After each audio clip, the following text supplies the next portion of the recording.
भारतीय बाजारों में कमजोर शुरुआत के बाद आई है शानदार रिकवरी। दीप डर के आगे जीत। जीत ये तो मतलब ये तो मतलब दौड़ है। हाँ, मतलब इसको तो क्या शब्द कहा जाए, मतलब हाँ, बहुत ही गजब।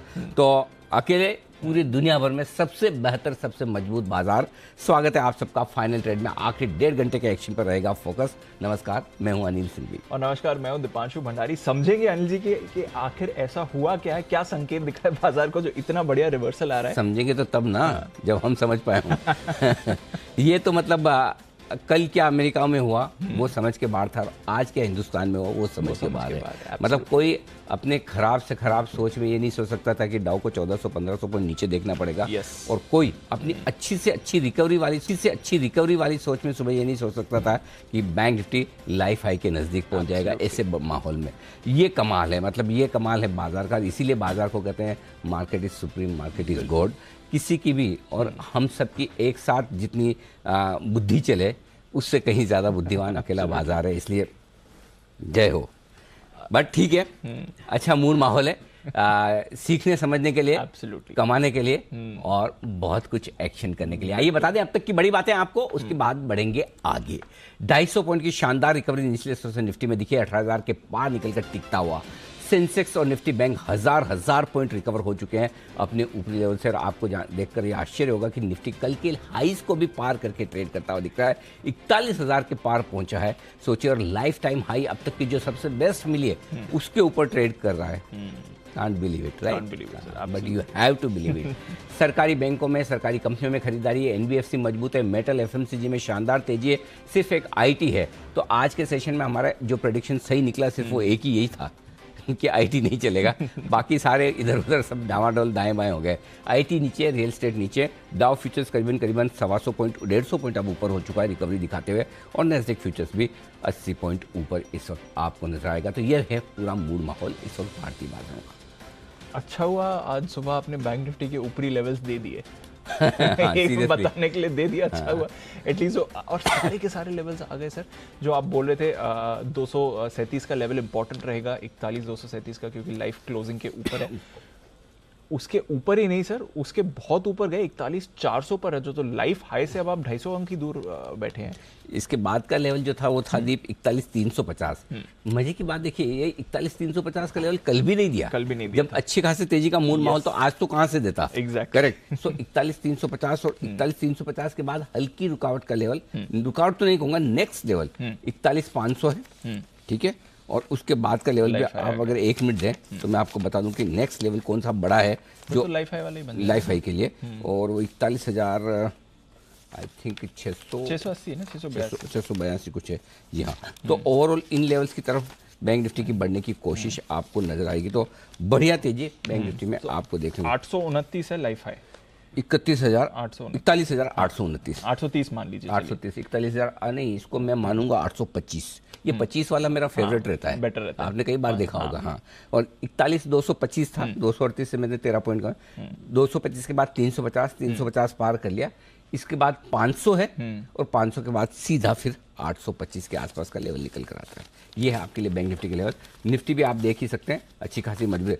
तो पॉइंट ये है दीप कि लगातार तीसरी बार ऐसा हुआ है कि जब डाउ की वजह से भारतीय बाजार गैप से नीचे खुले, उस गैप में बड़ी रिकवरी आती दिखी। आज की रिकवरी की 2-3 खास बातें हैं। पहली चीज, सबसे खास बात, शुरुआत वहां से करते हैं जहां शुरुआत हुई प्री ओपनिंग सेशन में, 17,800 के आसपास खुले, उसके ज्यादा नीचे नहीं। दूसरी चीज जो हम सुबह बात कर रहे थे कि अगर 825 पार कर लेता है तो फिर आपका आज का जो लो है वही आपकी तेजी की पोजीशन का स्टॉप लॉस है। करेक्ट, सुबह हमने ये बात की थी। अब उसके नीचे जाए तो ही आपको टेंशन लेना है। कई बार क्या होता है, बाजार आपको बहुत अनएक्सपेक्टेड मूव देता है। जब ऐसे अनएक्सपेक्टेड मूव आते हैं तो अगर आप नुकसान में हैं तो आपके लिए स्टॉप लॉस होता है, और जब आप मुनाफे में हैं या आप ट्रेल करना चाहते हैं तो आपके लिए एक पर्टिकुलर लेवल होता है जिसको ध्यान से सुनकर आपको फॉलो करना चाहिए। सेम चीज हमने बैंक निफ्टी में भी कही थी, 40,200 के नीचे जाए तो ही डरना, अदरवाइज मत डरना। अगर नीचे खुल जाता तो अलग बात थी, 40-800 के नीचे 1700 के नीचे टिकता तो अलग बात थी कि आपके 3 करोड़ शेयर रिस्क पर आते हैं, लेकिन वो टिके बगैर अगर मार्केट ने स्ट्रेंथ दिखाकर ऊपर की तो आपका 17,750-75 का जो स्टॉप लॉस आज का लो खा था वो उसने 15 मिनट में मेंटेन कर लिया, वहां से अब पीछे मुड़ के नहीं देखा। तो कभी कभी आपको स्ट्रेटेजी मार्केट के हिसाब से चेंज करनी पड़ती है। ऐसा नहीं कि हमने जो सोच लिया वही उसी पर डटे रहेंगे, अड़िग रहेंगे, वो चलता नहीं है। और ये लगातार तीसरी चौथी बार ऐसा हो गया कि बड़ी गिरावट पे मार्केट में खरीदारी आ रही है। इसका मतलब दूसरी चीज, पहली चीज तो ये है, दूसरी चीज ये है कि अंदर मजबूती बहुत है। गैप से खुलकर आप जब बढ़ते हैं ना तो मतलब वो बढ़त का मजा अलग है। क्यों? एक, स्क्रीन पे बढ़ते हुए देखते हैं गैप से नहीं, तो वो ताकत दिखाता। दूसरा, जितनी सप्लाई आनी है, नहीं तो कई बार तो लोग सोचते हैं ना कि अगर गैप से होता तो मैं, गैप नहीं होता तो मैं ये करता, या गैप में कई बार होता तो लोग एक्शन नहीं ले पाते। सो आप हर एक लेवल पर एक सेलर को एब्जॉर्व कर रहे हैं, राइट, उसको खींच रहे हैं और ऊपर बढ़ रहे हैं, यानी कि ताकत और ज्यादा है आपकी। सो ये दो चीजें हैं। और तीसरी चीज, जब दुनिया भर में माहौल खराब हो और तब आप बढ़े तो फिर वो आपकी बात ही अलग होती है। अब यहां पर दो चीजें आती है, एक और कॉन्फिडेंस और दूसरा कॉन्फिडेंस, एक कॉम्प्लिसेंसी और दूसरा काबिलियत, है ना। सो अब इसमें बड़ी थिन लाइन है। जिन्होंने मंदी की पोजीशन बना रखी है वो यही कहेंगे मार्केट कॉम्प्लिसेंट हो रहे हैं, अड़ियल हो गए हैं, ऐसा मतलब बिहेवियर कर रहे हैं जो टिपिकली तेजी के मार्केट में टॉप बनने के संकेत होते हैं। वो उनकी सोच में सही हो सकते हैं। दूसरे वो लोग हैं जो इसमें साफ तौर पर बाजार की ताकत देखते हैं, और इस लिहाज से ताकत देखते हैं कि हमारी इकोनॉमी, हमारे मार्केट, हमारी कंपनियां ज़्यादा बेहतर है, हमारे फ्लोज ज़्यादा बेहतर है, और उसमें खरीदारी का मौका देखते हैं। अपनी अपनी सोच है, आपको किस सोच के साथ रहना है, वो सोच के साथ रहना है जिससे पैसा बने। सिंपल है। और पैसा तो तेजी करके ही बन रहा है, पैसा तो नीचे में खरीद कर ही बन रहा है। स्टॉप लॉस आप अपने फॉलो करते चलें, वो रखें। देखिए आज भी जिस तरह से फिर से 18,000 के ऊपर बंद होने की तैयारी कर सकता है निफ्टी, और बैंक निफ्टी तो बड़े ब्रेकआउट के साथ लाइफ टाइम हाई पर बंद होगा। अगर आज 41,238 के ऊपर बंद होता है, लाइफ टाइम हाई की क्लोजिंग किसको कहते हैं? जिस दिन जब अमेरिका, यूरोप अपने सबसे खराब समय में से गुजर रहा है इकोनॉमी के लिहाज से, तब हम लाइफ हाई पर बंद हो रहे हैं। ऐसे इकोनॉमी 5वें नंबर पे नहीं है ये। ऐसे हमारे मार्केट की ताकत तो ठीक है, अच्छा मूड माहौल है, एंजॉय कीजिए। बिल्कुल एंजॉय। 41,500 आपके सामने, बैंक निफ्टी डे हाई। जो एक्चुअल मिड वीक एक्शन जो कभी कभी मिलने का मिलता है, आज वो मिला है। हाँ, और जनरली बुधवार के दिन ज्यादा एक्शन होता नहीं है, इसलिए अब तक बुधवार का नाम कोई अब तक पढ़ा नहीं है। हाँ। इसलिए मैं आज नाम डाल दूं जी, वंडरफुल वेडनेसडे। वंडरफुल वेडनेसडे आज तो डेफिनेटली है ना, 100% वंडरफुल वेडनेसडे। बुधवार को अब हमेशा वंडरफुल वेडनेसडे के नाम से जाना जाएगा। नहीं तो ब्लैक फ्राइडे, कौन सा terrible black Monday, terrible Tuesday, जैसा हमारा तो वंडरफुल वेडनेसडे। 100% जबरदस्त। सबसे बढ़िया बात दीप क्या है, मेन चीज ये है कि थोड़े और बोर्ड थे मार्केट, लोग पिछले 3-4 दिनों से अच्छी पोजीशन बना सके। आज अगर रिकवर नहीं होते हैं तो पैसे बहुत लग जाते हैं, और एक बार पैसे लगते हैं तो आपको वापस उठने में, वापस रिकवर करने में महीना 1.5 महीना लग जाता है। वो टाइम बहुत लगता है। एक दिन में आपका है ना पूरी महीने की सफाई कर जाता है। सो अगर थोड़े से कम डरने वाले लोगों ने, अगर वो किस्मत की भी बात है और आपके जजमेंट की भी, अगर पोजीशन रोक ली और पैनिक नहीं किया तो आज बच गए। इसीलिए है ना, हमेशा मार्केट में डायनामिक होना बहुत जरूरी है। मूड माहौल के साथ में बढ़ रहा है तो स्टॉप लॉस तेजी की तरफ ट्रेल कर लो, घट रहा है तो आपको पता होना चाहिए स्टॉप लॉस। किसी शॉर्टिंग वाले ने स्टॉप लॉस नहीं लगाया होता आज तो, दोनों ने ना दीप। अगर लॉन्ग वाला ने लगाया तो शॉर्ट वाला ने लगाया, चलो आज तो लॉन्ग वाला बच गया। लेकिन यही अगर आधा घंटा समझो 17,800 के नीचे रह जाता तो ये प्रॉब्लम लॉन्ग वाले के साथ भी आ सकती है। तो एनीवे, बस डिसिप्लिन दोनों तरह से, ट्रेडिंग पोजीशन में क्वांटिटी के लिहाज से भी और प्राइस के लिहाज से भी होना जरूरी है। बिल्कुल। अब बात करते करते 41,500 पर है bank Nifty. Nifty positive territory में आने की तैयारी है, मैं बस 15 पॉइंट दूर है निफ्टी पॉजिटिव टेरिटरी से। रुकेगा नहीं, झुकेगा नहीं। बैंक से झुकेगा नहीं, रुकेगा ना झुकेगा। बिल्कुल, बैंक से बिल्कुल। Bank, I am so glad कि मतलब मुझे अब मैं देखता हूँ कि वो 32,500 की रेंज में बैंक निफ्टी जितना ट्रक लोड भर के खरीदने का, वो उस समय कहाँ से कैसे ख्याल आया। हालांकि बहुत ऑनेस्टली कहता हूँ कि तब ये नहीं पता था 15 जून से 15 सितंबर तक हम लाइफ हाई पे पहुंच जाएंगे, ये तो नहीं सोचा था। तेजी तो सोची थी लेकिन इतनी तो नहीं। ये तो खैर ईश्वर की कृपा है कि इतनी तेजी हमें देखने को मिल रही है। जबरदस्त मूव, बिल्कुल सर। तो चलिए एंजॉय करिए तेजी, और लाइफ हाई क्लोजिंग के लिए तैयार है इस समय बैंक निफ्टी। आगे देखते हैं 1.5 घंटे का एक्शन कैसे रहेगा।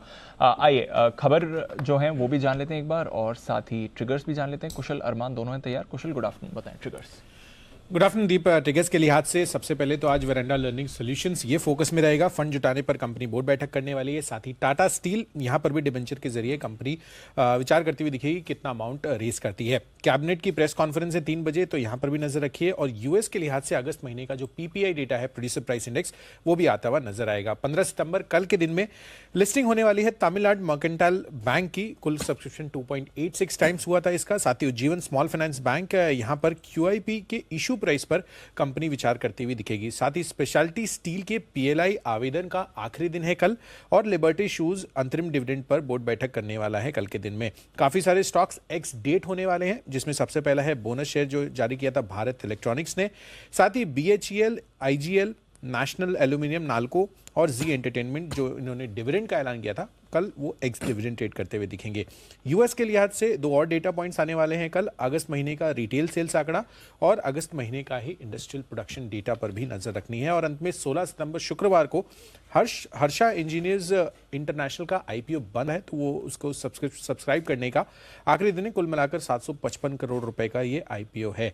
साथ ही फुटसी सेमी एनुअल रिव्यू बदलाव लागू होते हुए नजर आएंगे 16 तारीख को। साथ साथ अंबुजा सीमेंट्स पूंजी जुटाने पर कंपनी बोर्ड बैठक करने वाली है। लॉयड मेटल्स एंड एनर्जी भी फोकस में रहेगा। इसकी डीलिस्टिंग का जो ओपन ऑफर है वो खुलता हुआ दिखेगा प्रमोटर्स की तरफ से। तो यहाँ 16 तारीख से लेकर 29 सितंबर तक ये डीलिस्टिंग ओपन ऑफर जारी रहेगा। और एक्स डेट में आरती इंडस्ट्रीज रहेंगे, जो फाइनल डिविडेंड इन्होंने ऐलान किया था। रिकॉर्ड डेट है भारत इलेक्ट्रॉनिक्स के बोनस शेयर की। और ग्लोबल इवेंट के लिहाज से यूरोप का अगस्त महीने का सीपीआई आंकड़ा, इस पर भी आपको नजर रखनी है। ओके, तो ढेरों आंकड़े आने वाले हैं। सिर्फ यूएस का इन्फ्लेशन नहीं, और भी डेटा इन्फ्लेशन के आएंगे, पॉलिसीज आने वाली हैं जहां पर रखनी है नजर। आइए अरमान, गुड आफ्टरनून, बताएं कौन सी इंपॉर्टेंट खबरें आज की। जी, कुछ ही खबरें हैं जिसमें हिंदुस्तान एरोनॉटिक्स लिमिटेड पर ध्यान रखिएगा, क्योंकि जो सिलिकॉन, रबर और रिंग के जो इस्तेमाल है उसके लिए इनको पेटेंट मिला है। और इसका अगर आप देखेंगे तो ये ट्रांसपोर्ट एयरक्राफ्ट डिवीजन जो है उसके लिए इनको पेटेंट मिलता हुआ दिखा है। टाटा पावर पर ध्यान रखिएगा, क्योंकि एनएचडीसी से इनकी जो सब्सिडरी है उनको लगभग 600 करोड़ का एक ऑर्डर मिलता हुआ दिखा है। और ये जो ऑर्डर इनको मिला है ये सोलार प्रोजेक्ट के लिए इनको ऑर्डर मिलता हुआ दिखा है। और अगर इस प्रोजेक्ट की जो अवधि है, जो जिस समय में इनको पूरा करना है, वो है 13 महीने। और अंत में मेरे पास कुछ ब्लॉक डील्स हैं, जिसमें एनटीपीसी लगभग 81 लाख शेयर्स, जोमेटो 30 लाख, सुंदरम फास्टनर्स 23 लाख और आईटीसी में 13 लाख शेयरों के कई सौदे किए गए हैं। ओके, तो ये है आपके लिए सारी की सारी खबरें। आइए बढ़ते हैं आगे। एक्शन का है वक्त, हमारे एक्सपर्ट्स हैं तैयार। पहला बिल्कुल कुणाल जी और राकेश जी के लिए आ रहा है चार्ट कॉर्नर का। सिमी जी भी उनके ठीक पीछे हैं।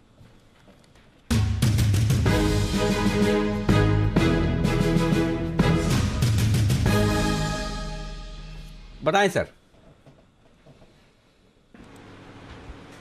अनिल जी, पहले तो आपको पिक दे अनिल जी, उससे पहले जितना भी अनिल जी, जो जितने भी लोग अभी फ्रेम में अनिल जी, उस फ्रेम को फ्रीज कर दीजिए, क्योंकि आज एक बड़ा अच्छा आपने नामकरण करा है, वंडरफुल वेडनेसडे। तो ब्लैक फ्राइडे तो अनिल जी अपना था, जो कि अच्छा नहीं माना जाता था, तो ये वंडरफुल वेडनेसडे का नामकरण हुआ है। पहले से मालूम होता तो अनिल जी एक नई वाली शर्ट और कोट वोट पहन के आता मैं, तो इसकी फोटो भी खींच के रख लेता। तो बड़ा अच्छा नामकरण करा है आपने। और अभी जो हमारा चार्ट कॉर्नर पिक है वो है हिंडाल्को। हिंडाल्को पे खरीदारी की राय है। ऊपर से अनिल जी काफी बड़ी गिरावट देखने को मिली थी, तो बड़े चार्ज पे बड़ा रिवर्सल, बड़े चार्ज पे एक बड़ा ब्रेकआउट। कई जो अनिल जी नए नए सीखने वाले हैं वो अब ट्रोल करेंगे कि रिवर्सल और बड़ा ब्रेकआउट एक साथ कैसे हो रहा है। तो दोनों बड़े चार्ज पे बड़ा रिवर्सल है, बड़े चार्ज पर एक बड़ा ब्रेकआउट है हिंडाल्को में। ओवरवेट खरीदारी की राय है। ओवर टू कुणाल जी। अनिल जी, सबसे पहले तो कल भी मैंने और राकेश जी ने हिंडाल्को पर खरीदारी की राय दी थी और आज दोहरा रहे हैं। और उसकी दोहराने की वजह यह है कि अनिल जी, अगर इसका चार्ट देखा जाए तो पिछले 1.25 महीनों का कंसोलिडेशन आज पूरा होता हुआ और उसका ब्रेकआउट आता हुआ दिखाई पड़ रहा है। तो हिंडाल्को पर हमारी खरीदारी की राय है, मौजूदा स्तरों पर बाय करें। यहां पर एक स्टॉप लॉस रखा जाना चाहिए 442 रुपए पर, 442 के स्टॉप लॉस से बाय करें। पहला टारगेट 460 रुपए का 460, दूसरा टारगेट 470 रुपए का 470। तो 460 470 के टारगेट के लिए हिंडाल्को में हमारी खरीदारी कराएं। ओके, तो 460 470 ये हैं आपके लिए टारगेट्स। हिंडाल्को पूरे मेटल पैक पर ही इनफैक्ट आप रखिए नजर। आइए देखते हैं अनिल जी की नजर कहां पर है। बिल्कुल उनके लिए कल के 2000 से जुड़ा एक स्टॉक खरीदने की राय है, लेकिन वो है माइनिंग वाला, आयरन और। एनएमडीसी का फ्यूचर 128 रुपए में लेना है आपको और 122 रुपए का स्टॉप लॉस लगाकर चलिए। सारे मेटल और माइनिंग स्टॉक्स बहुत ही जबरदस्त सेक्शन में फिर से आते हुए दिख रहे हैं दीप, और जो आज तेजी बनी है ये थोड़ी और लंबी और आगे चलने वाली है। दूसरी बात ये, ऑलरेडी एनएमडीसी काफ़ी समय से डीमर्जर की बात हो ही रही है, वो भी होने की तैयारी में, पब्लिक इंफॉर्मेशन ही है, इसमें कोई नई बात है नहीं, लेकिन वो भी एक बड़ा वैल्यू एक्विजिशन वाला मामला होगा। तो हमें लगता है कि एनएमडीसी आने वाले समय में आपके लिए बढ़िया एक्शन दिखा सकता है। 122 ये स्टॉप लॉस का लेवल है, 131, 135, 145 तीन छोटे लेवल है, और 158 का बड़ा लेवल है। मतलब बड़े लेवल दे रहा हूँ, ये बड़े लेवल क्यों दे रहा हूँ वो भी मैं आपको समझा दूँ, पहले आप नोट कर लिए। 131 और 135 ये दो छोटे लेवल है 2-3 दिनों के लिहाज से, 145 मीडियम टर्म के लिहाज से, और 158 थोड़ा सा लंबा 15 दिन से महीने भर के व्यू से। 158 का मतलब ये हो गया कि आप ये मोटा मोटी 30 रुपये यहाँ से समझ लीजिए, यानी कि 20% का यहाँ से अपसाइड। ये ठीक उसी तरह का कॉल है दीप, जो कॉल हमने आपको इंडिया सीमेंट में दिया था। 165 रुपये में इंडिया सीमेंट दिवाली तक का अपना टारगेट 225 का था, जिसको रिवाइज करके हमने 250 किया, आज 250 के ऊपर है। आप इंडिया सीमेंट अभी भी होल्ड कर सकते हैं। दिवाली तक का टारगेट प्राइस का था, जल्दी आ गया, टाइम वाला अभी तक नहीं आया। एग्जैक्टली दिवाली आने में टाइम है। सीमेंट पे हम लगातार बुलिश हैं, लेकिन अगर आप चाहें तो इंडिया सीमेंट में शिफ्ट भी कर सकते हैं। इंडिया सीमेंट में वही कन्विक्शन और वही भरोसा और उसी तरह का कॉल है जो हाँ जैसा इंडिया सीमेंट में था। 50% की गेन आपने दिलाई है इंडिया से। तब 50 तो तब नहीं बोला था, मिला 50%, क्योंकि पहले हमने 165 पे पहला टारगेट 215 225 ही दिया था और फिर रिवाइज कराया था। ऐसे तो अभी भी इंडिया सीमेंट 275-80 हो जाएगा, कोई बड़ी बात नहीं है। लेकिन अब आप जो वो देखेंगे ना रिस्क रिवॉर्ड रेशियो के लिहाज से देखेंगे तो आपके लिए एनएमडीसी ज़्यादा ठीक है। आपने चंबल, जीएनएफसी ये सब देखा, तो ये सारे पोजिशनल कॉल्स हैं, धीरे धीरे आपके चलेंगे। तो मेरे ख्याल से अब एनएमडीसी है वो स्टॉक जो आपको लेकर रखना चाहिए। ओके, तो बड़ा वाला भरोसा अब इस पर रोटेट हो रहा है। बिल्कुल 100% पोजिशनल रखिए, थोड़ा लीजिए, 125 रुपए का शेयर है, डिलीवरी भी लेकर रखे तो आराम से कोई प्रॉब्लम, आराम से डिलीवरी लेकर रख सकते हैं। डन सर, ठीक है। तो एनएमडीसी पर रखिए नजर, ये भी अब रफ्तार पकड़ने के लिए तैयार है, और इंडिया सीमेंट्स तो सारे आपके टारगेट्स हिट हो ही चुके हैं। आइए सिमी जी भी हमारे साथ तैयार, और चलते हैं सिमी के नॉन स्टॉप शेयर्स के लिए।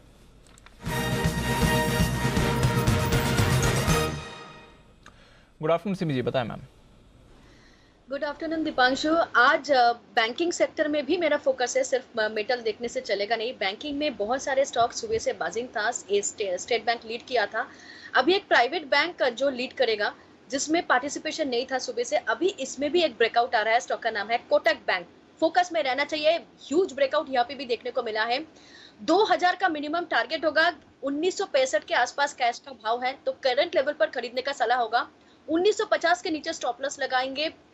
1985 का पहला टारगेट, 2000 का दूसरा टारगेट, 2010 का तीसरा टारगेट के लिए कोटक बैंक को खरीद कर चलेंगे।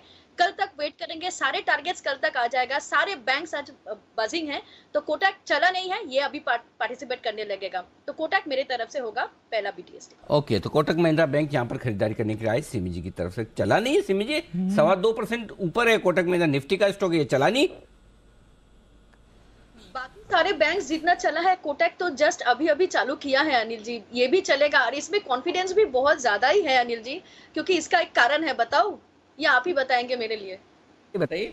कॉन्फिडेंस इसलिए है क्योंकि ये आपका 25 शेयर में से है, तो वो सारे मेरा फोकस में है। आपका जो भी 25 शेयर है आपने जो दिए थे, ये भी बैंकिंग में से आपका फोकस में था, तो आज इसमें ब्रेकआउट आ रहा है। वैसा ही ब्रेकआउट हिंडाल्को में भी देखने को मिला है, और हिंडाल्को का कॉल अभी अभी राकेश जी कुणाल जी दिया है, वो भी मेरा फोकस में था। तो वो लोग मतलब दिए हैं हिंडाल्को, तो मैंने अभी कोटक बैंक को दे रही हूं। मुझे लगता है कि यहाँ पे भी मैसिव बाइंग देखने को मिलना है। ऐसा सिमी जी मेरे को क्यों लगता है, मेरे 25 शेयर पे 25 करोड़ लोगों की नजर है एकदम। 25 करोड़ आपका एग्जाम्पशन भूल है, मतलब 25 करोड़ से भी ज्यादा होगा। उरी, मैं तो पहले से इन्फ्लेट करके ही बोला था। जी बंसल जी। देखिए अनिल जी, बिल्कुल अनिल जी, मेरी तो अनिल जी चारों निगाहें, दो आगे वाली दो पीछे वाली, कुणाल जी की भी दो आगे दो पीछे वाली, तो 8 निगाहें तो अनिल जी हमारी भी है। तो अनिल जी आपने दिया था, और अनिल जी देखिए हालांकि मेरे नाम में आई नहीं आता है, बट सिमी जी को पूरा समर्थन है। और अनिल जी कोई भी व्यक्ति बैंकिंग काउंटर्स को उठा के देख ले, जो बैंक अनिल जी मई 2022 के हाइस के ऊपर निकले, उनमें बहुत बड़ा करंट देखने को मिला है। तो यहाँ पर मुझे लग रहा है कि सिमी जी के टारगेट छोटे पड़ जाएंगे, सिमी जी के टारगेट छोटे पड़ जाएंगे, उससे भी आगे तेजी से निकलेगा। अच्छा? तो यहाँ पर अनिल जी मेरी और कुणाल जी का भी समर्थन है कोटक बैंक के ऊपर। हाँ, ये अनिल जी उससे भी सिमी जी के टारगेट छोटे पड़ेंगे अनिल जी, इसी सीरीज में कोटक बैंक कैचअप करेगा अनिल जी। ये जो फीलिंग ऑफ मिसिंग आउट होता है, ये सबको होता है। ये city union bank, federal bank, छोटे छोटे बैंक भाग गए अनिल जी। कोटक बैंक तो बहुत बड़ा वाला बैंक है जहाँ पे बड़े बड़े लोगों के अकाउंट हैं, तो अब इसके अंदर ब्रेकआउट हो रहा है तो अभी बचेगा नहीं अनिल जी। चलिए बढ़िया है, ये अच्छी बात है। आइए बढ़ते आगे, एक बिगुल सचिन जी के लिए BTS डबल टी वाला।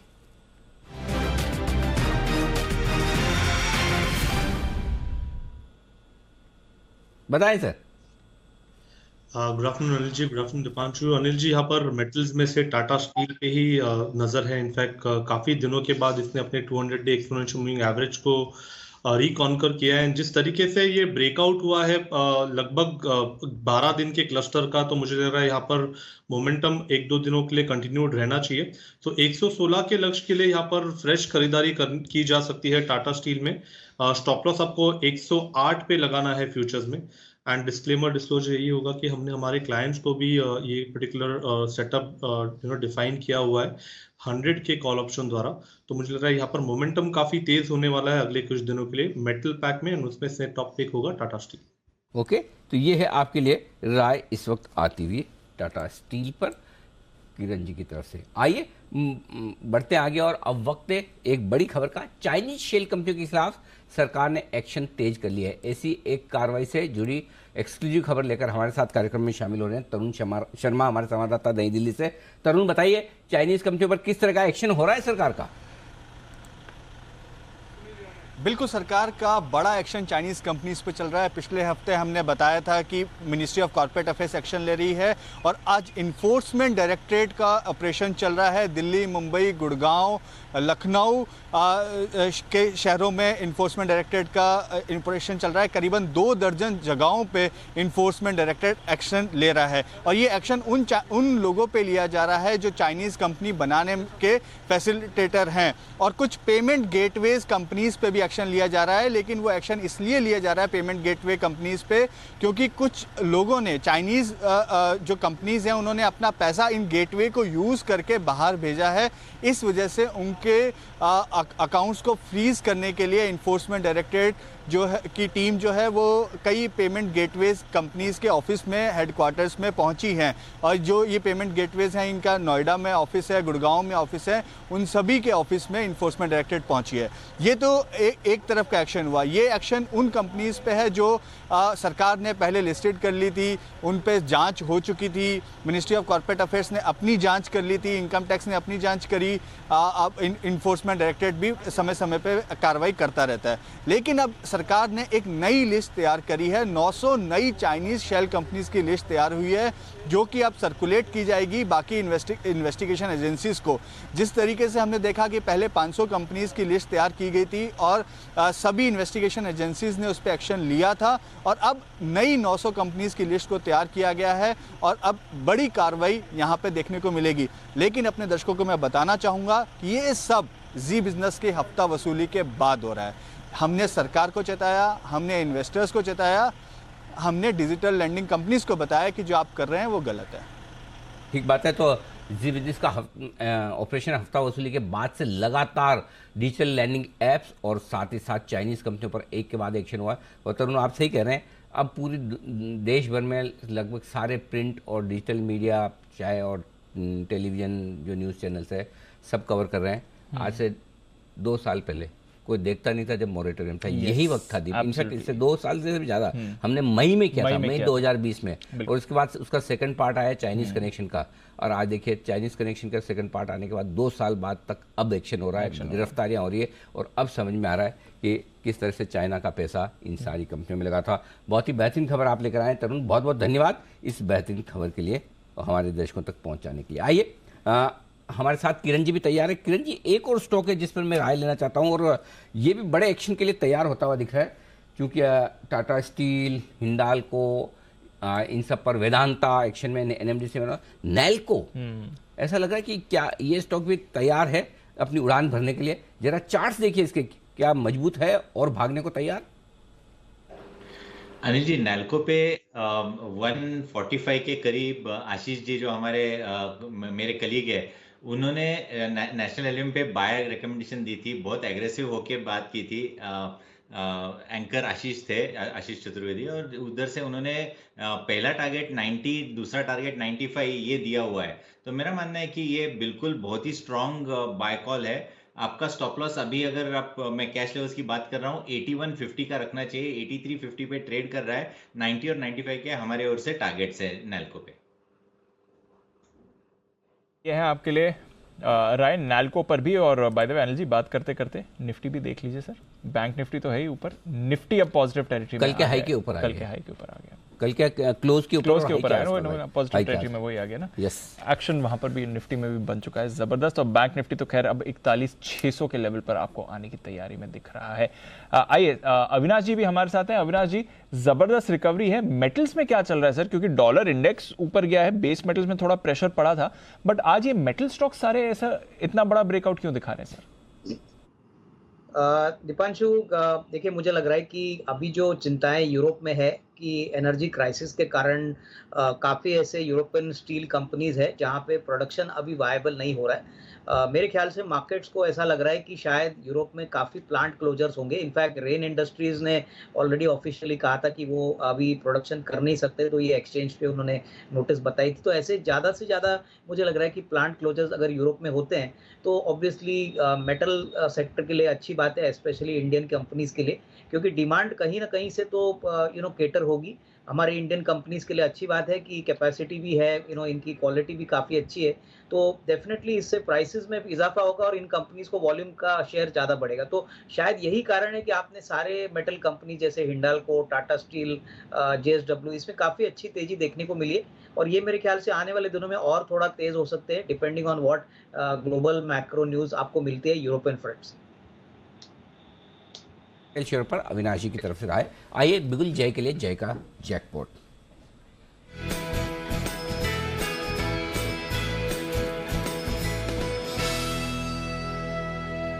जय जी, बताइए जी। अरे सुबह वाला ऑप्शन तो कमाल कर रहा होगा निफ्टी का। ये अनिल जी काफी, ओ सॉरी, कल सुबह पुट ऑप्शन था। ओ मुझे हाँ कॉल। जी जी जय, बताइए जी। अनिल जी, फाइनेंशियल्स में काफी एक अच्छा खासा मूव देखने मिला है। इनफैक्ट फाइनेंशियल्स ही लीड कर रहे हैं और फाइनेंशियल्स में से HDFC लिमिटेड का फ्यूचर्स खरीदने की मेरी सलाह है, जो 2470 पर अभी 2480 पर ट्रेड कर रहा है जी इसका फ्यूचर्स, तो ये खरीदने की मेरी सलाह है। यहाँ पे आपको स्टॉप लॉस प्लेस करना होगा 2454 पर, सो 2482 पर खरीदे HDFC फ्यूचर्स 2482 पर। 2454 का एक स्टॉप लॉस रहेगा। तो आप देखिए स्टॉप लॉस छोटा सा, बट टारगेट्स एनर्जी जो ऊपर में बनकर आ रहे हैं वो बहुत ही बढ़िया है। 2522 का पहला टारगेट इसका बन रहा है, 2522, and second target will be 2560। तो अच्छी खासी तेजी आपको यहाँ पे HDFC लिमिटेड के फ्यूचर्स में देखने मिल सकती है। और अनिल जी, एक मेरे पास कैश का ऑप्शन भी है। इनफैक्ट HDFC से ही रिलेटेड एक स्टॉक एनर्जी, तो उसमें एक कैश का ऑप्शन देना चाहूंगा। उसमें मैंने कल जैकपॉट कॉल भी दिया था, उसमें एक अच्छा मूव देखने मिला। अब फिर से फ्रेश मूव वहां पे देखने मिल रहा है। लगा दीजिए एकदम बैक टू बैक। जी बिल्कुल Anil ji. So Anil ji, HDFC bank का इन द मनी स्ट्राइक का कॉल ऑप्शन खरीदना है आपको। 1520 के स्ट्राइक का कॉल ऑप्शन आप खरीदे HDFC बैंक का, एंड ये ट्रेड करना है अनिल जी अभी 36 रुपए पर। यहाँ पे स्टॉप लॉस लगाए आप 28 रुपए पर, सो 36 पर खरीदे। 1520 के स्ट्राइक का कॉल ऑप्शन, 36 पर 28 का स्टॉप लॉस रहेगा। फर्स्ट टारगेट इसका बनेगा 45 का, and second target will be 52। 45 and 52 ये दो टारगेट्स के लिए खरीदे। यहाँ पे एज एंटीसिपेटेड एक बढ़िया मूव देखने मिल रहा है। एंड इंपॉर्टेंट एनर्जी जो कल 1500 के ऊपर ब्रेकआउट दिया था, आज लोअर लेवल से फिर से 1500 के लेवल निकाले, और मोर इंपोर्टेंटली ऊपर में 1520 के भी लेवल निकाले। तो this was the upper end of the range 1500 से 1520, और ये जो निकाला है एनर्जी, अब नेक्स्ट टारगेट इसका क्लियरली जो निकल कर आ रहा है वो है 1575 से 1600 का HDFC बैंक पर। सो ये दोनों HDFC twins I think market को अच्छी खासी ऊपर में बढ़त दिखा सकते हैं। HDFC ट्विंस तो एक्शन में है ही। HDFC बैंक का लंबी अंडर परफॉर्मेंस के बाद अब लीडरशिप दिखाते हुए दिख रहा है आपको। और बैंक निफ्टी पर एक बार नजर डाल दीजिए, 41,600 के ऊपर अब बैंक निफ्टी हो गया, 750 पॉइंट्स का उछाल आपको दिख रहा है और उसके दम पर निफ्टी भी अब पॉजिटिव टेरिटरी में है। आइए किरण जी के पास चलते हैं, किरण का कमाल।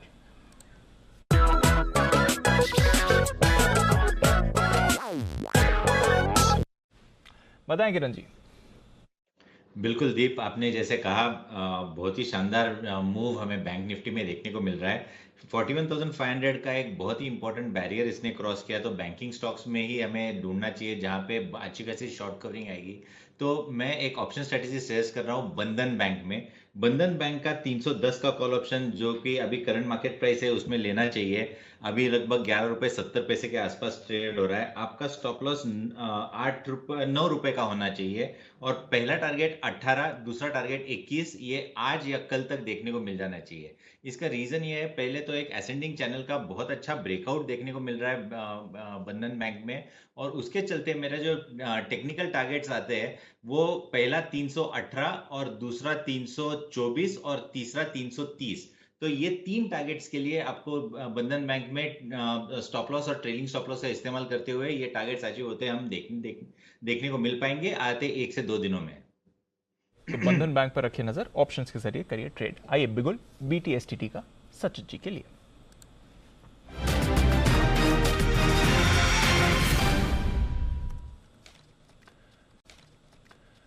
बताएं सर।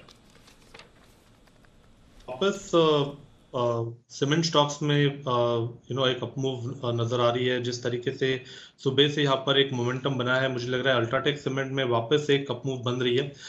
जिस तरीके से 60 मिनट्स चार्ट्स पे एक ट्रायंगुलर ब्रेकआउट है, इस पैटर्न के टारगेट लगभग अराउंड 7200 के आसपास प्लेस्ड है। तो यहाँ पर आपको अल्ट्राटेक सीमेंट में अभी यहाँ पर खरीदारी करनी है। 6905 का स्टॉप लॉस लगाना है। इंट्राडे के लिहाज से टारगेट होगा अराउंड 7120 का, पोजिशनल टारगेट होगा 7240 का। खरीदारी करनी है अल्ट्राटेक के फ्यूचर्स में। अल्ट्राटेक सीमेंट इसके फ्यूचर्स में करें खरीदारी, ये राइस। आइए बढ़ते हैं आगे और तैयार हैं सेठी साहब। वाह, सदाबहार सेठी साहब की short term tips.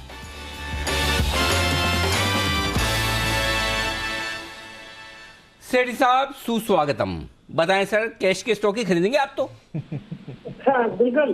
Good afternoon Anil ji. 2 cash market के स्टॉक है जिनमें खरीदारी करनी है अनिल जी। पहले तो बधाई स्वीकार करें, पूछे किसके लिए? आप तो इतनी पिक्स देते आप भूल जाते होंगे।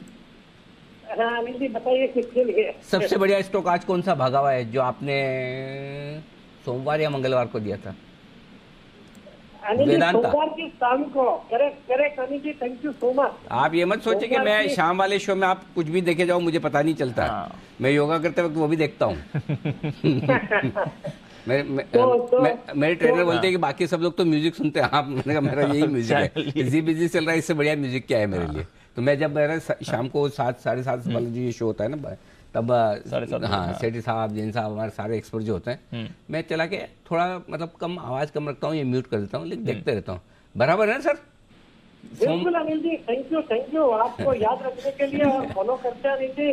270 के लेवल पे पोजीशनल फिक्स थी मेरी। इस बार मैं मंगलवार को एक्चुअली आउट ऑफ टाउन जा रहा था, तो मैंने सोमवार को ही शाम का शो कर लिया था। तो उसमें मैंने पोजीशनल तौर पे वेदांता में 270 के लेवल पे खरीदारी करने की ट्राई दी थी। 300 का पोजीशनल टारगेट था, मुझे नहीं मालूम था बुधवार को आज 310-15 के भाव हो जाएंगे। यानी दमदार तेजी हुई है इस स्टॉक में और बाकी भी मेटल्स तो बहुत अच्छा कर रहे हैं। आपको ये वेदांता की बताने के पीछे 2 रीजन थे। एक तो बधाई तो देनी बनती, इतना बड़ा मूव आए तो, और दूसरा बाकी सब लोगों को, एक्सपर्ट्स को, टीम को भी पता रहे कि मैं देखता हूँ शाम को। तो वो मैसेज भी लाउड एंड क्लियर है कि सबको ध्यान रहे, शाम को भी देखा जाता है। ऐसा नहीं कि सर ऑफिस में दिए तो। करेक्ट नहीं, सही बात जी। बताइए सर अब आज की दोनों पिक्स। अनिल जी, जो आपका पहला स्टॉक है वो मेटल स्टॉक ही है। मेटल सेक्टर को कैटर करने वाली कंपनी किर्लोस्कर फेयर के नाम से 259.60 के लेवल पे अभी ये स्टॉक ट्रेड करता है। किर्लोस्कर ग्रुप की कंपनी है जो कि पिग आयरन बनाती है, फेरस कास्टिंग्स बनाती है। पिग आयरन में 43% का मार्केट शेयर भारत का, फेरस कास्टिंग में 21% का मार्केट शेयर। और ये जो प्रोडक्ट है ये auto sector, tractor, diesel engine, इन सब सेक्टर्स में काम आता है। जबरदस्त कंपनी है, रिसेंटली कैपेसिटी एक्सपेंशन किया जिसका फायदा आने वाले क्वार्टर्स में देखने को मिलेगा। और इस कंपनी ने ISMT नाम की एक और लिस्टेड कंपनी है जो कि स्पेशल स्टील और स्टील ट्यूब्स में है, उसमें हाल ही में 51% मेजोरिटी स्टेक लिया है। और उसको स्टेक लेने के बाद एक लॉस मेकिंग कंपनी को टर्न अराउंड कर दिया। उसका भी जून क्वार्टर के नतीजे तोड़फोड़ थे, 20 करोड़ का पैट है पिछले साल के इस क्वार्टर में नुकसान के एवज में, नुकसान के सामने। बाकी फंडामेंटल्स बहुत अच्छे। और अनिल जी इसमें एक और जो बड़ा ट्रिगर है वो ऐसा है अनिल जी, इनके पास इनको 2 आयरन ओर की माइन अलॉट हुई हुई है, जिसका रिसेंटली दिल्ली से एनवायरनमेंट मिनिस्ट्री से फॉरेस्ट क्लियरेंस ऑलरेडी मिल चुका है। तो कुछ छोटी मोटी फॉर्मेलिटीज कंप्लीट कर ली और उसके बाद वो प्रोडक्शन आ जाएगा।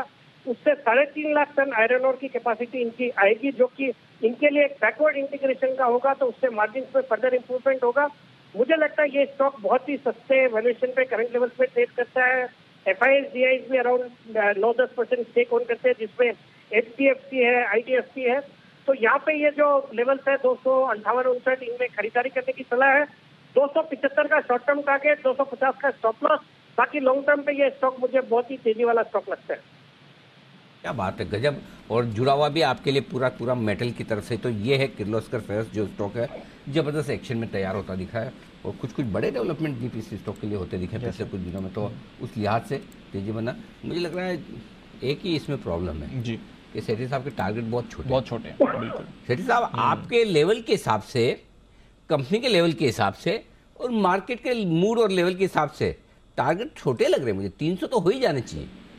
हाँ अनिल जी बिल्कुल। अनिल जी सुनिए, मानता तो मैं भी वही हूँ, लेकिन बाजार में क्या उठा पटका। आज सुबह देखिए 350 पॉइंट नीचे, 300 पॉइंट निफ्टी नीचे खुला। तो अगर वैसा कुछ बाजार में होता है तो फिर स्टॉप लॉसेस ट्रिगर होते हैं, टारगेट नहीं अचीव होते हैं, ऐसा उसके पहले स्टॉप लॉस ट्रिगर हो जाते हैं। तो अनिल जी एक उस लिहाज से भी शॉर्ट टर्म टारगेट। और बाकी 5-6% की तेजी शॉर्ट टर्म में, शॉर्ट टर्म मतलब दिन 2 दिन अच्छी होती है अनिल जी मेरे हिसाब से तो होती है। और कोई डाउट ही नहीं है। और आपके तो मतलब 10 में से 8 स्टॉक ऐसे हैं जो टारगेट छूकर उसके ऊपर आराम से ट्रेड करते रहते हैं। मतलब हड़बड़ी नहीं नीचे आने की। करेक्ट। मतलब बड़े हैं, मतलब ऊपर बहुत ही बढ़िया, फर्स्ट क्लास। बनाए सेठी साहब दूसरी पिक। दूसरा स्टॉक अनिल जी एक NBFC स्टॉक है, IIFL फाइनेंस, जो IIFL के नाम से ट्रेड होता है। 349 के लेवल पर अभी ट्रेड करता है। एक जबरदस्त कंपनी है और वैल्यू के हिसाब से बहुत ही सस्ता वैल्यूएशन है। 4 सेगमेंट में ऑपरेट करती है। होम लोन्स का सेगमेंट है, बिजनेस लोन्स का है, माइक्रो फाइनेंस है और गोल्ड लोन है। इस तिमाही के नतीजे बहुत दमदार थे। एसेट क्वालिटी में एक जबरदस्त इंप्रूवमेंट देखने को मिला। ग्रॉस NPS 3.2% से 2.6%, नेट NPS 1.8% से 1.5%। जो कैपिटल एडिक्वेसी रेशियो है वो है 22.8% इस कंपनी का। तो हाल ही में इन्होंने एक नया JV भी किया है, एक private limited company open financial technology, जो कि एशिया की सबसे बड़ी SME focus neo banking platform है। तो उसके साथ टाई अप किया है, तो उसका फायदा होना है। स्टॉक में हाल ही में एक ब्लॉक डील के जरिए CDC ग्रुप यूके ने अपनी हिस्सेदारी बेची, उस कारण से थोड़ा प्रेशर आया था और ये स्टॉक नीचे में 320 के लेवल पे भी आ गया था। बट वो जो स्टेक है वो मॉर्गन स्टैनली ने खरीदा, मतलब मेजर मॉर्गन स्टैनली ने खरीदा, अच्छे हेल्थ में गया है। बाकी अनिल जी इसकी एक सब्सिडियरी जो होम फाइनेंस बिजनेस है, वहाँ पे हाल ही में अबू धाबी इन्वेस्टमेंट अथॉरिटी ने 20% स्टेक लिया है 2200 करोड़ में। मतलब उसकी वैल्यू आती है 11,000 करोड़, जबकि इस कंपनी की आज मार्केट कैप सिर्फ 12,500-13,000 करोड़ ही है। तो इस तरह का एक डिस्काउंटेड वैल्यूएशन पे स्टॉक ट्रेड करता है कंपेयर टू अदर NBFCs। मुझे लगता है इस स्टॉक को करंट लेवल्स पे बिल्कुल खरीदना चाहिए। मेरा इसमें वापिस शॉर्ट टर्म टारगेट है, बहुत ज्यादा ऊंचा नहीं है, 370 का टारगेट, 340 का स्टॉप लॉस। ओके, तो IIFL फाइनेंस यहाँ पर भी आपको रखनी है नजर, खरीदारी की राय आ रही है तो किर्लोस्कर फेरस और IIFL फाइनेंस दोनों काउंटर्स पर रखिए नजर। आइए, शुक्रिया सेठी साहब हमारे साथ जुड़ने के लिए और अपनी कॉल्स देने के लिए। चलते हैं सिमी जी के पास और लेते हैं सिमी का नॉन स्टॉप शेयर।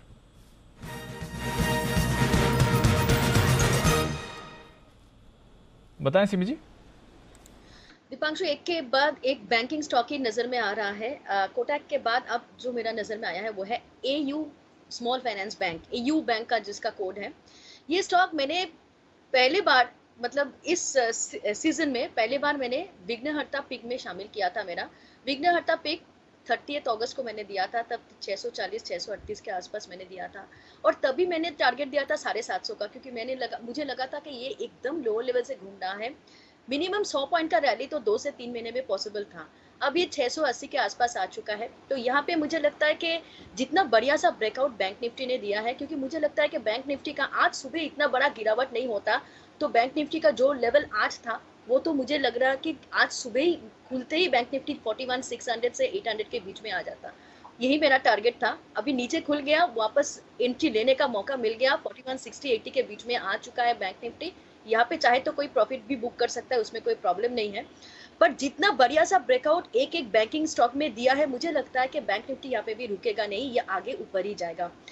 पहले ब्रेकआउट एक एक स्टॉक में, आज सबसे पहले स्टेट बैंक लीड किया था, उसके बाद एक एक करके बैंक लीड कर रहा है। आईसीआईसीआई बैंक कल से लीड किया था, एचडीएफसी बैंक भी उसमें शामिल किया था। सुबह नीचे खुला था, अब ऊपर आ गया है। अभी जो जिसमें ब्रेकआउट में देख रही हूँ, एयू बैंक 680 के आसपास है। 710 का टारगेट है, जो कि मुझे लगता है कल तक आ जाना चाहिए। 710 के ऊपर जाके सेटल करेगा तो जो टारगेट मैं 2 से 3 महीने का सोच रही थी, विघ्नहर्ता तक पीक जब मैं दे रही थी तब 750 का टारगेट मैं 2 से 3 महीने में सोच रही थी, वो मुझे लग रहा है कि बहुत जल्दी देखने को मिल सकता है। हो सकता है पूजा के आसपास, दुर्गा पूजा के आसपास ही मिल जाएगा। तो एयू बैंक में बहुत जबरदस्त खरीदारी करने का सलाह है। यहाँ पे मुझे लगता है कि एक छोटा सा स्टॉप लॉस लगाएंगे। 670-668 के नीचे स्टॉप लगा के एयू स्मॉल फाइनेंस बैंक को खरीदारी करके चलने का सलाह होगा। 710 का मिनिमम टारगेट और उसके बाद 730 से 740 का टारगेट हो सकता है। अक्टूबर 10 तक ये टारगेट हासिल हो जाएगा। ओके, तो एयू स्मॉल फाइनेंस बैंक पर करके चलें खरीदारी। आइए लेते हैं अनिल जी की मार्केट स्ट्रैटेजी।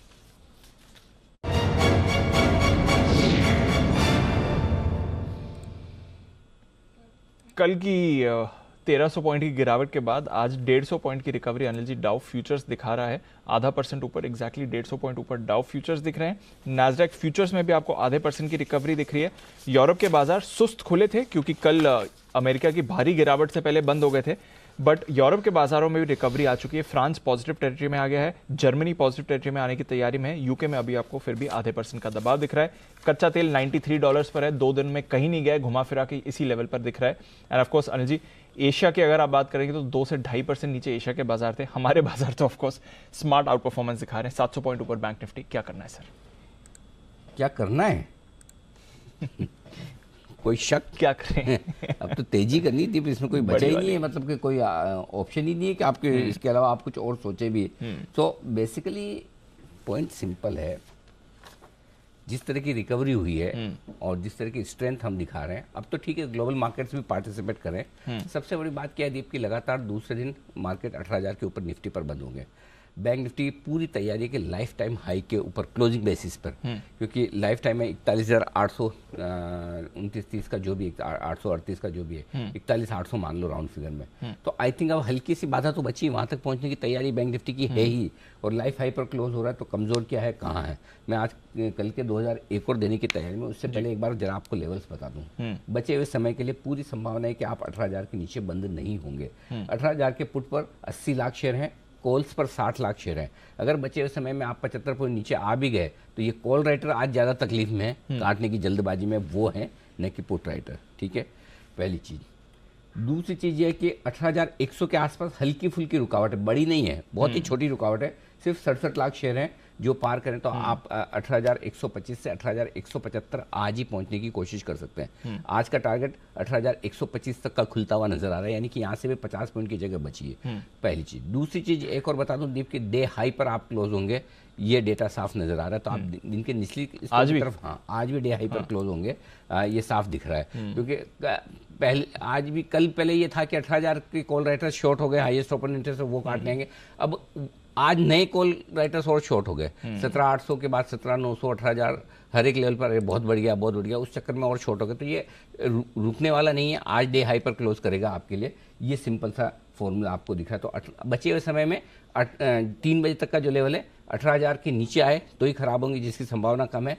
18,100 के ऊपर टिक गए तो 18,125 और 18,175 दो लेवल ऊपर के हैं जिस पर आपको फोकस करना है। बैंक निफ्टी 41,000 ये बड़ा सपोर्ट हो गया अब आपके लिए। 37 लाख शेयरों का ओपन इंटरेस्ट वहाँ पर 41,000 पर। 40,873 का कल आपको क्लोज मिला था, लंबे समय बाद 41,000 के पार निकला है। आज 41,000 के ऊपर तो बंद हो गई, ये तो 41,225 के भी ऊपर बंद हो रहा है, 238 के ऊपर बंद हो रहा है, जो लाइफ हाई है। मुझे लगता है कि 41,825 के आसपास जाने की तैयारी बैंक निफ्टी की है। बचे हुए समय में यहाँ से भी 150-200 पॉइंट की जगह और है। बैंक निफ्टी भी डे हाई पर बंद होगा और 41,000 क्योंकि आपका सपोर्ट हो गया, 41,500 3 बजे तक इसके ऊपर टिके रहना चाहिए। अभी आप हैं कहाँ, 41,600 के आसपास, 41,500 पर हाईएस्ट ओपन इंटरेस्ट है 36 लाख शेयरों का, और जबरदस्त शॉर्ट हो चुके हैं दीप, मतलब 20, 30, 35, 55, 60, 90, 1.25 करोड़ शेयर शॉर्ट है ऑलरेडी 41,500 के ऊपर बैंक निफ्टी में। तो ये शॉर्ट कभी नीचे ज़्यादा आने नहीं देगी। और ऊपर से आप देखो ना, सबको HDFC बैंक और कोटक बैंक और क्या क्या पसंद आ रहे हैं साइट। सो आई थिंक तेजी के साथ बने रहें, स्टॉप लॉस ट्रेल करते चलें, यही बेटर होगा। बिल्कुल तेजी के साथ बने रहिए। तो ऊपर के टारगेट जो निफ्टी के बन के आ रहे हैं, एक बार बता दूं फिर से, 18,100 इसके ऊपर निकल के, ठीक है, 125, 175। बैंक निफ्टी का एक ही टारगेट है, 41,825। 41,825 लाइफ ऐसे 5 पॉइंट दूर, मतलब वही 5 पॉइंट दूर इसलिए रखा है। समझ गया। हाँ बिल्कुल ठीक है। अच्छा, कल के 2000 हाँ, फिर से बिल्कुल आनंद जी के लिए एक और दमदार कॉल। आज तो मैं भी मूड में हूँ।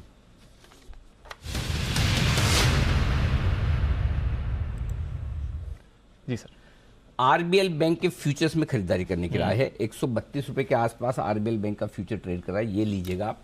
127 का आपका स्टॉप लॉस होगा। 138, 145, 150 तीन टारगेट के लिए खरीदारी करनी है। 138, 145, 150 तीन टारगेट आरबीएल बैंक के फ्यूचर में खरीदारी करने की राय आपके लिए क्यों है? क्योंकि देखिए दीप, अब है ना, सारे mid cap bank, small cap banks, और जहाँ पर है ना वैल्यूशन थोड़े ठीक लग रहे हैं, या ऐसा लग रहा है कि प्रॉब्लम उतनी ज़्यादा नहीं जितनी सोची जा रही थी। अब इनके एक दो अकाउंट जो सीसीडी वाला है, एवरेडी वाला है, ये सारे के सारे अब ठीक हो रहे हैं। तो अब है ना, बीच में आपको याद होगा, बीच में हमने एक थीम बनाई थी सरकारी बैंकों की, जहाँ सबसे ज़्यादा एनपीए उनकी रिकवरी सबसे ज़्यादा होगी, वहाँ खरीदारी करनी चाहिए। अब जो गैर सरकारी बैंक है, जो एसेट क्वालिटी की वजह से खराब हुआ है, जो एसेट क्वालिटी की रिकवरी जो हो रही है, एसेट्स की जो एनपीएस की रिकवरी हो रही है, उसका फायदा आरबीएल भी लेने को तैयार है। और ज़्यादा होने के लिए बहुत ज़्यादा कुछ नहीं है। हाँ, of course high beta stock है, मार्केट के मूड के साथ स्विंग तो करता है, लेकिन ऊपर जाने के लिए जगह है। तो आप थोड़ा खरीद कर डिलीवरी के लिए भी रख सकते हैं, और ट्रेडिंग के लिए लें तो आप 127 का स्ट्रिक्ट स्टॉप लॉस रखिएगा। 138, 145, 150 के बड़े टारगेट के लिए शॉर्ट टर्म ट्रेडर्स हैं, एक दो दिनों के लिए मूड बनाकर ट्रेड करें 138, और डिलीवरी के लिए आज से लेकर करें तो 145, 150 का टारगेट आरबीएल बैंक। ये सब पोजिशनली थोड़ा थोड़ा लेकर छोड़ दें, जैसे एनएमडीसी, ये इंडिया सीमेंट, इस तरह के स्टॉक्स आप लेकर छोड़ दिए। बिल्कुल। तो चलिए, अब आरबीएल बैंक का भी समय आ रहा है, और बाजार का समय तो अच्छा चल ही रहा है इस समय। इनफैक्ट जो सेक्टर बढ़िया मोमेंटम में है, मेटल्स। इसमें एक राय में सिमी से भी लेना चाहता हूँ। बिल्कुल। सिमी का एक वो है ना, डीमा। सिमी जरा आरबीएल बैंक का डीमा देखिए। 200 दिन वाला डीमा पार हुआ है क्या इसका? जी बिल्कुल, मैं देखे बताती हूँ। एकदम अनिल जी, एकदम सही जगह पे आपने दिया है। सिर्फ डीमा ने, डीमा तो बहुत पहले ही पार हो चुका है। आपने जहाँ पे दिया है ना डेली चार्ट में, यहाँ पे कप एंड हैंडल फॉर्मेशन है, हैंडल का ब्रेकआउट आज आ चुका है। मुझे लगता है कि आपने जो भी टारगेट्स दिया है ये छोटा पड़ जाएगा। 160-70 का के आसपास ये स्टॉक जो गैप छोड़ के आया था वो भी फिलअप हो जाएगा। जितना बढ़िया मोमेंटम में पूरा बैंकिंग सेक्टर है, ये मुझे लगता है कि 160-65 तक भी जा सकता है, 70 तक भी जा सकता है। एक गैप वहां पे छोड़ के आया था, तो वो गैप फिलअप करने का तैयारी में है।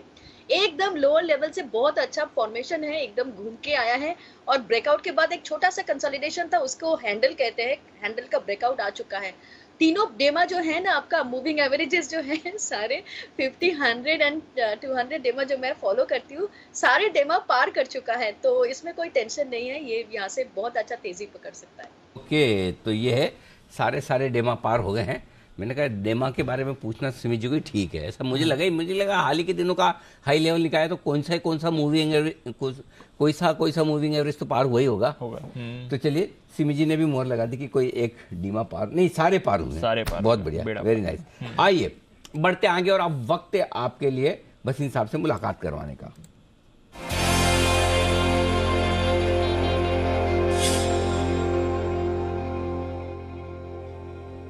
बसीन साहब, सुस्वागतम, स्वागत है सर आपका। शानदार रिकवरी, लाइफ हाई के नजदीक बैंक निफ्टी, और परसों आप शुक्रवार को मुंबई आएंगे, उससे पहले हमने आपके स्वागत की तैयारी पूरी कर रखी है सर।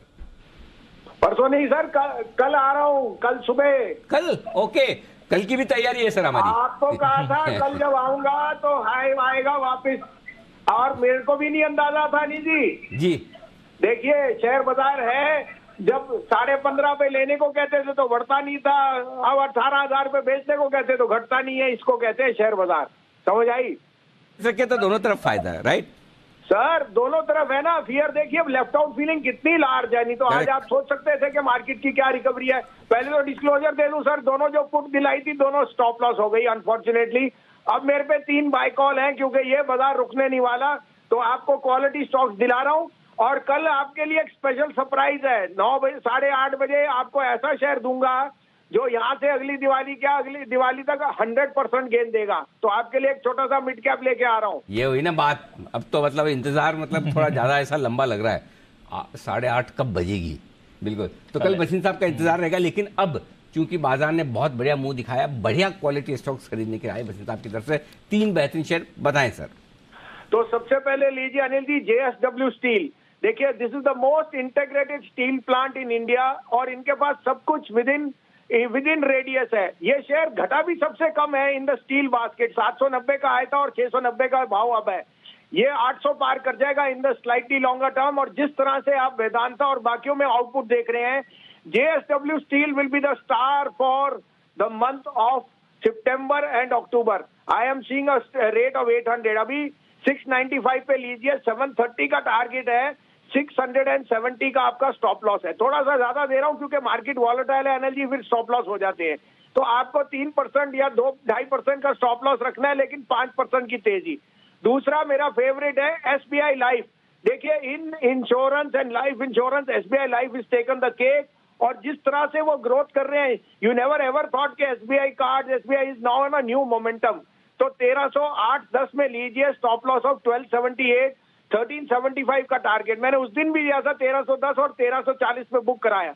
और तीसरा मेरा फेवरेट जो अब is coming out of the woods, that is IEX। देखिए, all parameter IEX should be firing. 180 का टारगेट दिखता है मुझे। अभी आप 164 में लीजिए, 170 का टारगेट मिनिमम और इसका स्टॉप लॉस है 158। 3 स्टॉक से जहां पर खरीदारी कराई बसिन साहब की तरफ से। JSW स्टील खरीदिए 694 के आसपास, 670 का स्टॉप लॉस, 730 का टारगेट है। SBI लाइफ खरीदिए, यहाँ पर 1310 के आसपास लेना है आपको और 1278 का स्टॉप लॉस, 1375 का टारगेट खरीदना है। IEX इंडियन एनर्जी एक्सचेंज, सुबह भी यहाँ पर खरीदारी की राय आई थी मोदी जी की तरफ से, यहाँ पर खरीदारी करनी है आपके लिए। ये है आपके लिए 3 बेहतरीन पिक्स आती हुई। आइए, स्टील शेयरों की भी बात हुई है। JSW स्टील खरीदने की राय दी है। क्यों आ रही है स्टील शेयरों में इतनी जबरदस्त तेजी? सिर्फ शॉर्ट कवरिंग है या कोई और खास वजह भी? बताएं आशीष। सर, स्टील इंडिया कॉन्फ्रेंस हुई है बॉम्बे स्टॉक एक्सचेंज में और आज ही हुई है सर। आज ही? अच्छा। तो उसके बाद जो कमेंट्स इंडस्ट्री की तरफ से निकल कर आए, उसके बाद हमने देखा कि स्टॉक्स में भरपूर एक्शन देखने को मिला है।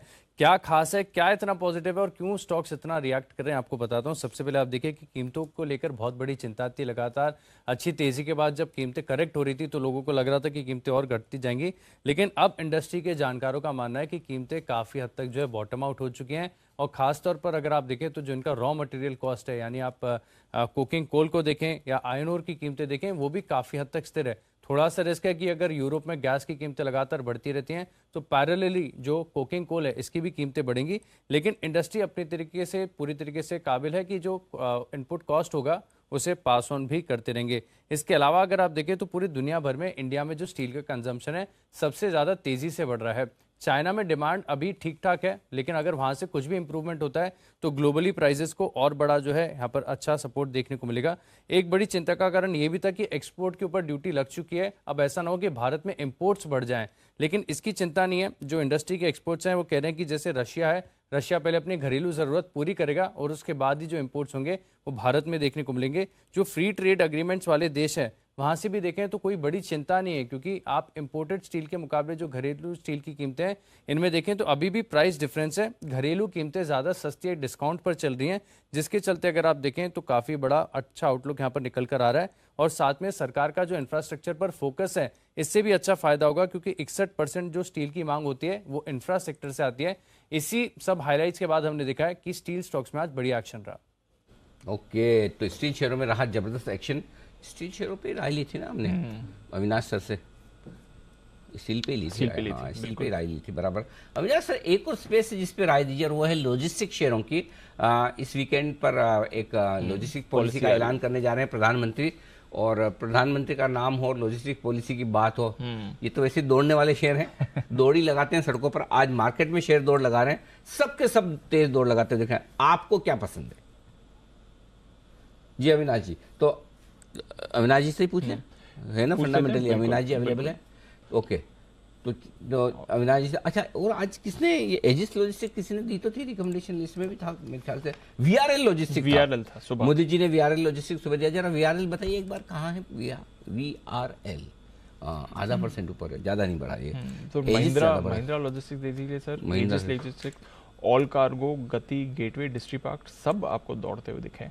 ये एक स्पेस है, कैश ज़्यादातर इसमें इनफैक्ट अदानी पोर्ट छोड़ दें तो बाकी सारे लॉजिस्टिक्स कैश काउंटर्स ही हैं, बट मूव अच्छे दिखाते हैं। गति के एक चार्ट पर ज़रा राय ली जाए, क्योंकि बहुत ही बड़ा उछाल गति के चार्ट पर आपको आते हुए दिख रहा है। किरण जी जरा गति का चार्ट देखें सर, 194 का लेवल, 10% की तेजी। अब अगला इंपॉर्टेंट लेवल क्या निकल कर आता है सर? चार्ट पैटर्न तो बहुत शानदार है दीप। नेक्स्ट जो टारगेट आएगा वो लगभग 220, जो ऑल टाइम हाईज है, ऑल टाइम नहीं, अभी पिछले 1-1.5 साल का हाई है। तो मेरा मानना है कि वो टारगेट मान के चलना चाहिए अभी के लिए, और लॉन्ग पोजीशंस के लिए 178 का स्टॉप लॉस सजेस्ट करूंगा। तो ये है आपके लिए क्यों लॉजिस्टिक स्टॉक्स पर आपको रखनी है नज़र। इनफैक्ट ये जो लॉजिस्टिक्स पॉलिसी आ रही है इस पर भी आपके लिए हम कुछ डिटेल्स लेकर आएंगे और फिर बात भी करेंगे इस पर, बट नज़र रखिए सारे के सारे लॉजिस्टिक्स काउंटर्स पर आपको अच्छी मूव आती हुई दिख रही है। तो यहाँ पर भी करना है फोकस करिए 1-2 और काउंटर्स पर जहाँ पर आपको बढ़िया मूव दिखी है। सिटी यूनियन बैंक, इसकी बात भी चल रही थी थोड़ी देर पहले, अच्छी मूव इस पर आती हुई दिखी है। आरबीएल की बात चलिए तो एक बार बंधन बैंक भी देख लेते हैं, क्योंकि 3% की तेजी आपको बंधन बैंक पे दिख रही है। जय जरा बंधन बैंक का चार्ट देखें, इस पर भी एक बढ़िया मूव आ रही है। यहाँ पर क्या करना है, 308 का लेवल बंधन पर। बिल्कुल दीपांशु, एक बहुत ही बढ़िया breakout after a long time बंधन बैंक में देखने मिला, बिकॉज ये स्टॉक अगर आप देखें दीप तो काफी समय से 300 के लेवल के पार निकलकर क्लोज करने में बहुत ही इसको मुश्किल हो रहा था। बट देन फाइनली आज के ट्रेडिंग सेशन में with the overall momentum in the banking pack, ये स्टॉक ने अच्छे वॉल्यूम्स के साथ 300 के लेवल्स के ऊपर अब एक ब्रेकआउट दिया है, और साथ ही साथ काफी हाई प्रोबेबिलिटी कि 300 के ऊपर बंद भी कर रही थी, because it's almost about 2% up from 300। सो मुझे ऐसा लग रहा है कि लगभग आपको एक अच्छा खासा 10% का move that is up to the levels of 336, 336 तक की जगह बंधन बैंक में बनी है। ये लेवल से रिस्क रिवॉर्ड बहुत ही बढ़िया। आपको 300 रुपए के नीचे स्टॉप लॉस लगाना है केवल on closing basis, and you can target 336 Deepanshu. तो आप रिस्क रिवॉर्ड देखिए 30 रुपए ऊपर, 6 रुपए नीचे, 1:5 का रिस्क रिवॉर्ड बंधन बैंक में इस लेवल पर बन रहा है। तो ये है आपके लिए बंधन बैंक जहां पर आपको रखनी है नजर। आइए लॉजिस्टिक्स पॉलिसी की हम बात कर रहे थे, उसको समझते हैं, और साथ ही एक और ट्रिगर निकल रहा है जिसकी वजह से लॉजिस्टिक्स स्टॉक्स एक्शन में है। तो खबर सिर्फ लॉजिस्टिक्स पॉलिसी की नहीं है, वो तो एक बड़ा ऑप्शन है ही, बट इसके साथ ही आपको और भी खबरें इस पर आ रही। तो एक बार पहले ये जो पॉलिसी आने वाली सैटरडे को, ये समझाइए आशीष, क्या क्या यहां पर आ सकता है सैटरडे को? बिल्कुल दीपांशु, देखिए शनिवार को जो पीएम मोदी जारी करेंगे नई लॉजिस्टिक पॉलिसी है, काफ़ी सालों से अवेटेड है, बहुत समय से इसका इंतजार हो रहा है, और इस पर फोकस अगर आप देखें तो जो लॉजिस्टिक कॉस्ट है इसे घटाने पर किया जाएगा। दुनिया भर में अगर आप देखें तो लॉजिस्टिक्स कॉस्ट काफ़ी कम होता है। जैसे यूएस में मैं देख रहा हूँ कि जो जीडीपी का है इसका 8% होता है जो लॉजिस्टिक कॉस्ट है। भारत में फिलहाल आप देखें तो करीब 13 से लेकर 14% है जीडीपी का जो लॉजिस्टिक कॉस्ट है, और सरकार का टारगेट है कि इसे 9% से कम किया जाए, यानी ऑलमोस्ट यूएस की तुलना में इसे ला दिया जाएगा। और इससे फायदा देखिए काफ़ी हद तक देखने को मिलेगा। जो लॉजिस्टिक्स कॉस्ट है उसमें 10% की कमी आएगी, और साथ में जो एक्सपोर्ट्स हैं इसमें आपको 5 से लेकर 8% की बढ़त देखने को मिल सकती है। बजट में भी इसके ऊपर देखिए चर्चा हुई थी, जिसमें कहा गया था कि 100 गति शक्ति कार्गो टर्मिनल्स बनाए जाएंगे। साथ में अगर आप देखें तो जो शहर और साथ में रेलवे मार्ग हैं, जो पोर्ट्स हैं, इनके बीच की जो कनेक्टिविटी है इसके ऊपर खास फोकस किया जाएगा। और साथ में जो वेयर हाउसिंग स्पेस है, क्योंकि अभी तक इसमें इतना इन्वेस्टमेंट, इतना इंफ्रास्ट्रक्चर हुआ नहीं है, ये स्पेस अभी भारत में थोड़ा सा लैग कर रहा है, तो वेयर हाउसिंग को लेकर जानकार मान रहे कि कुछ बड़े ऐलान देखने को मिल सकते हैं। तो कुछ स्टॉक्स हैं जो आपको अपने रडार पर रखने चाहिए। सबसे पहले देखिए ऑल कार्गो लॉजिस्टिक्स, पूरे लॉजिस्टिक्स स्पेस में इनसे ज्यादा डाइवर्सिफाइड कोई भी नहीं है। शिपिंग लॉजिस्टिक्स भी करते हैं, वेयर हाउसिंग भी कर रहे हैं, यहाँ पर कंपनी काफी बढ़िया परफॉर्म कर रही है। गति पर नजर रखनी है, shipping corporation of India, conquer है, और गेटवे डिस्ट्रीपार्क्स, ये भी अगर आप देखें तो वेयर हाउसिंग स्पेस में अच्छा नाम है, कंपनी बढ़िया काम कर रही है, तो इन स्टॉक्स पर नजर रखें। ओके, तो ये है सारे के सारे दौड़ते दिख रहे हैं। मोदी के नाम से चल पड़े हैं। क्यों? और तो क्या रीजन है? नहीं, और भी एक ट्रिगर है क्या? पॉलिसीज नुपुर से जानते हैं? अच्छा, नुपुर और भी है, इसके अलावा भी बताइए। बिल्कुल सर, इंपॉर्टेंट ट्रिगर तो आशीष ने बता दिया, लेकिन एक इंटरेस्टिंग डेटा कल वरुण ने दिया था कि जो रिटेल सेल्स है ऑनलाइन, उसमें 28% की ग्रोथ इस बार एक्सपेक्टेड है। फेस्टिव सीजन के पहले ही वीक में 47,000 करोड़ की सेल्स आती दिखेगी। अगर यहाँ पे देखें तो फैक्ट इंटरेस्टिंग ये कि जो ऑनलाइन शॉपर्स हैं वो 4 गुना से इस बार बढ़ चुके हैं। और नॉर्मली ये ट्रेंड होता है कि साल भर के आप जितनी भी शॉपिंग करते हैं उसका 48% तो दिवाली के टाइम ही आ जाता है। अब बात ये है कि टियर 2 और रूरल एरिया से ये काफ़ी डिमांड आने वाली है, तो इसे डिलीवर करने के लिए जो डिलीवरी कंपनीज हैं उन पे हम फोकस कर रहे हैं, क्योंकि आजकल मार्केट प्लेसेस तो काफ़ी सारे और जो प्रोडक्ट्स वो बेचते हैं उसे डिलीवरी जो फास्ट होती है उन्हीं कंपनीज पे फोकस होता है। अमेजोन जैसे बड़े मार्केट प्लेस की भी बात करें तो उसके ऊपर जो गति, ब्लू डार्ट डिलीवरी जैसे जो डिलीवरी ऑप्शंस है वो फास्टेस्ट डिलीवरी के लिए अपने रियलाइजेशंस को कम करते हैं। अगर इसी के रिलेट अगर हम रियलाइजेशंस करें तो पर पार्सल या पर टन बेसिस पे सबसे बेस्ट जो रियलाइजेशंस आते हैं वो ब्लू डार्ट के आते हैं, क्योंकि पर पार्सल बेसिस पे इसके रियलाइजेशंस कम से कम 160 रुपये के आसपास होंगे और पर टन बेसिस पे इसके रियलाइजेशन 47,000 रुपीज़ के आसपास है। उससे कंपेयर अगर हम TCI या गति या डिलीवरी की करें, डिलीवरी की तो बात अलग है क्योंकि उनका जो फोकस है फिलहाल कस्टमर एक्विजिशन पे, इसलिए उनके रेवेन्यूज पिछले साल ब्लू डार्ट से ज़्यादा थे, 6800 करोड़ के आसपास थे और ब्लू डार्ट के लगभग 4500 करोड़ के आसपास थे। पूरे साल का इंपॉर्टेंटली जो रेवेन्यू होता है उसका 1/3 हिस्सा Q3 में आता है और जो मार्जिन्स होते हैं ग्रॉस मार्जिन्स वो ब्लू डार्ट के सबसे बेटर है, 48% के मार्जिन से कंपनी बनाती है। और बाकी की जो कंपनीज है वो 25 से 30% के मार्जिन्स बनाती है। हालांकि जो वैल्यूएशंस देखे EV टू एबिटा, क्योंकि डिलीवरी अभी लॉस था, क्योंकि डिलीवरी अभी लॉस मेकिंग कंपनी है, इसलिए हमने EV टू एबिटा बेसिस पे कैलकुलेट किया तो ब्लू डार्ट के जो वैल्यूएशन है वो कम है कंपेयर टू डिलीवरी काफ़ी प्रीमियम पे ट्रेड करा 150 टाइम्स पे, डिस्पाइट द फैक्ट कि उसके मार्जिन्स फिलहाल सिर्फ 28% के हैं। ओके, तो ये है आपके सारे के सारे लॉजिस्टिक स्टॉक्स जबरदस्त एक्शन में भी है और फंडामेंटल्स और वैल्यूएशंस भी आपके सामने। आइए बिल्कुल आपके लिए है, अब हिमांशु गुप्ता साहब हमारे साथ लाइफलाइन यूज करते हुए कार्यक्रम में हो रहे हैं शामिल। Phone a friend special pick.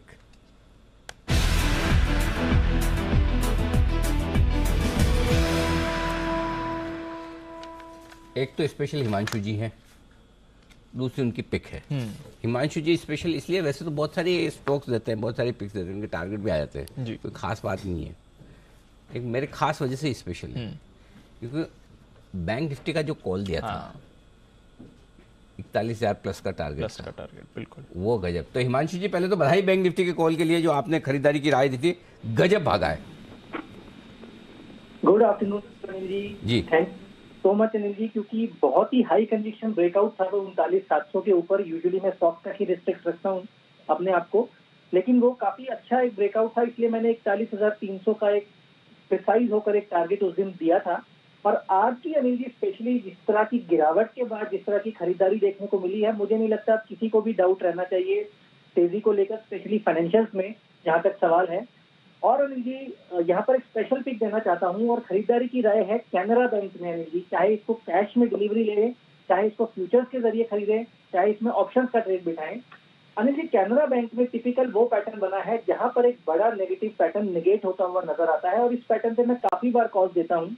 Recent pattern मैंने SRF में कल परसों कॉल दिया था 2680-2700 के लेवल पर, जो कि 2850 ऑलरेडी हो चुका है।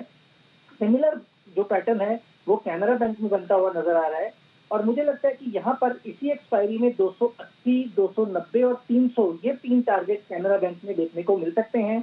छोटा सा एक स्टॉप लॉस है 245 रुपए का क्लोजिंग बेसिस पर, करंट लेवल पर लें, अगर 2-4 रुपए नीचे मिलता है तो वहां पर ऐड करें। कैनरा बैंक स्पेशल मेरी तरफ से खरीदारी की पिक है। अनिल जी बैंक निफ्टी में जहां तक एक बात है, ये आज का जो 41,500 के आसपास के लेवल्स हैं, ये मुझे लगता है कि अभी ये this is not a full stop. एक बड़ी तेजी के बाद हो सकता है थोड़ा सा एक कंसोलिडेशन देखने को मिले। मुझे ऐसा लगता है कि 42,800 43,000 तक की अपमूव बैंक निफ्टी में खुलती हुई नजर आ चुकी है, जो कि बहुत शॉर्ट टर्म में देखने को मिलेगी। और उसमें वो बैंक जिनमें अभी तक कोई बड़ी पार्टिसिपेशन देखने को नहीं मिली, स्पेशली कैनरा बैंक जो कि 0.63 टाइम्स अपनी बुक वैल्यू पर ट्रेड करता है, 35% का प्रॉफिट का CAGR पिछले 5 साल से दे रहा है, और बहुत ही जबरदस्त बुक्स यहाँ पर क्लीन होती हुई नजर आ रही हैं। तो कैनरा बैंक पर जरूर ध्यान देना चाहिए, यहाँ पर एक अच्छी तेजी देखने को मिलेगी अनिल जी। और एक और अपडेट देना चाहूंगा अनिल जी, सीरीज की शुरुआत में मैंने पंजाब नेशनल बैंक पीएनबी में 35.36 रुपए पर भी ये बात कही थी कि इस सीरीज में इस बैंक में अच्छी तेजी देखने को मिल सकती है। पीएनबी 40 रुपए क्रॉस करता हुआ नजर आ चुका है। कैनरा बैंक में भी सिमिलर तेजी मुझे लगता है कि यहाँ पर देखते हुए नजर आएगी। जी, तो ये है कैनरा बैंक। और हिमांशु जी जरा लाइन पे रहिए, क्योंकि सुमित जी भी एक्सपायरी का ऑप्शन देने को तैयार, लेकिन हिमांशु जी के कैनरा बैंक से मुझे एक चीज़ याद आई, और सुमित जी, क्योंकि सुमित जी भी फेडरल बैंक देते हैं, दोनों साउथ के बैंक, उससे मुझे एक और बैंक याद आया। एक बैंक जो 5% से ज़्यादा का डिविडेंड यील्ड देता हो, सोचो 5% साउथ का, कर्नाटक बैंक। 78 रुपए, 70 रुपए, 75 रुपए, 78 से 80 रुपए के आसपास का स्टॉक है, 4 रुपए का डिविडेंड है। और बैंक की क्वालिटी तो आपको पता ही है। तो सुमित जी लाइन पे हैं। हाँ, सुमित जी के रेडार वाला स्टॉक है सारे बैंक। और आपको याद होगा परसों 2 दिन पहले हम ये बात करते हैं कि सारे छोटे बैंक, सब mid cap bank large cap के मुकाबले आज कोई देखिए एक आधा कोटक HDFC छोड़ दो, बाकी सब लोग अब मिड कैप स्मॉल कैप बैंकों की बात करें, क्योंकि सबके ये सुधरने वाले हैं। तो कर्नाटक बैंक वो दूसरा स्टॉक है। जरा सुमित जी चार्ट्स देखिए इसके। हेलो, आपको देखने हैं? सवाल है ना? हाँ जी, मेरे से सवाल है ना ये? सुमित जी तो आप ही हैं। बीच में आवाज ब्रेक हो गई थी तो मुझे नाम सुनाई नहीं दिया। अच्छा, तो अभी सुन गया। कोई लाइफ लाइन यूज करनी, किसी और से पूछूं? नहीं, मैं देता हूँ, मैं जवाब देता हूँ। हाँ, तो जरा कर्नाटक बैंक के चार्ट्स देख के बताइए, क्या इस स्टॉक में भी कोई बड़ा एक्शन दिख रहा है आपको? बिल्कुल अनिल जी, ब्रेकआउट है और पिछले 10 से 15 दिनों के हाई ब्रेक हो रहे हैं और 80 के आसपास स्टॉक अभी आ चुका है। और ये स्टॉक जैसे ही 80-81 का लेवल तोड़ेगा तो ये स्टॉक में भी आने वाले दिनों में 5 से 10% का मूव ऊपर की तरफ देखने को मिलेगा। तो पोजीशंस तो होल्ड करके चलना है, ट्रेलिंग स्टॉप लॉस लगाना है जो कि 76 के आसपास लगाना है, और ऊपर के अंदर 81 का लेवल निकलने के बाद 85 से 88 के लेवल केटी के बैंक के अंदर देखने को मिल सकते हैं। और अनिल जी, के से एक और एक शेयर है जो भी 2-3 दिन पहले कहा था, करूर, जरूर तेजी होगी जरूर। सुमित जी कर सकते हैं इस कॉल पर बहुत गुरूर। जी सुमित जी, बहुत ही बेहतरीन, शानदार। जी सर। तो अरे अनिल जी, करूर भी आज 6% ऊपर है और पिछले 2 दिनों के अंदर करीब 15% का मूव आया है स्टॉक के अंदर 2 से 3 दिनों के अंदर। तो जो डायलॉग और जो टैगलाइन दिया था, करूर तेजी होगी जरूर, वो हो रहा है और 3 दिन के अंदर ही 83 रुपए के लेवल आ गए हैं। अब बताएं सर, आपका कैश का ऑप्शन बिगुल के बाद।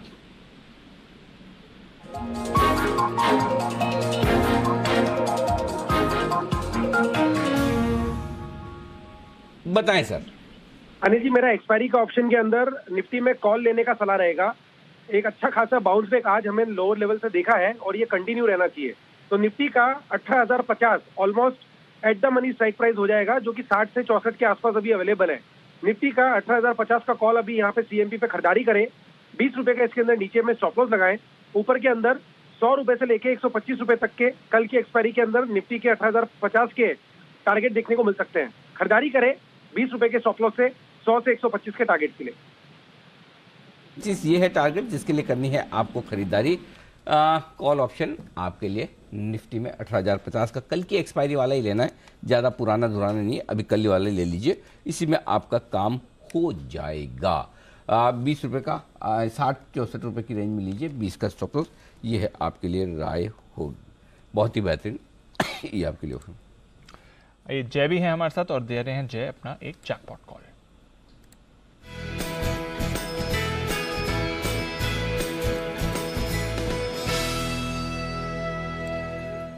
बताएं जय। दीप, एक और फाइनेंशियल स्पेस में से ही रिकमेंडेशन है मेरा, L&T फाइनेंस। इसका 85 के स्ट्राइक का आप कॉल ऑप्शन खरीदे, आपको मिलेगा ये 3 रुपए 10 पैसे पे, और यहाँ पर रिस्क बहुत ही बढ़िया निकल कर आ रहा है। मतलब आपको 1 पॉइंट का स्टॉप लॉस लगाना है तो 3.10 पर खरीदे, 2.10 का स्टॉप लॉस रहेगा दीपांशु। एंड ऊपर में जो टारगेट इसके निकल कर आ रहे हैं वो अच्छे खासा निकल कर आ रहा है। फर्स्ट टारगेट है 6.40, सो 3 रुपए 10 पैसे पे खरीदे, 6 रुपए 40 पैसे का पहला टारगेट है एंड 7 रुपए 90 पैसे का दूसरा टारगेट आएगा। इसमें मुझे ऐसा लग रहा है कि इसमें एक अच्छा खासा मूव आपको ऊपर में लगभग 90 से लेके 92 रुपए तक का देखने मिल सकता है, 90 से लेके 92 ये इमीडिएटली आपको देखने मिल सकता है। I mean most probably in 2 days time और सो।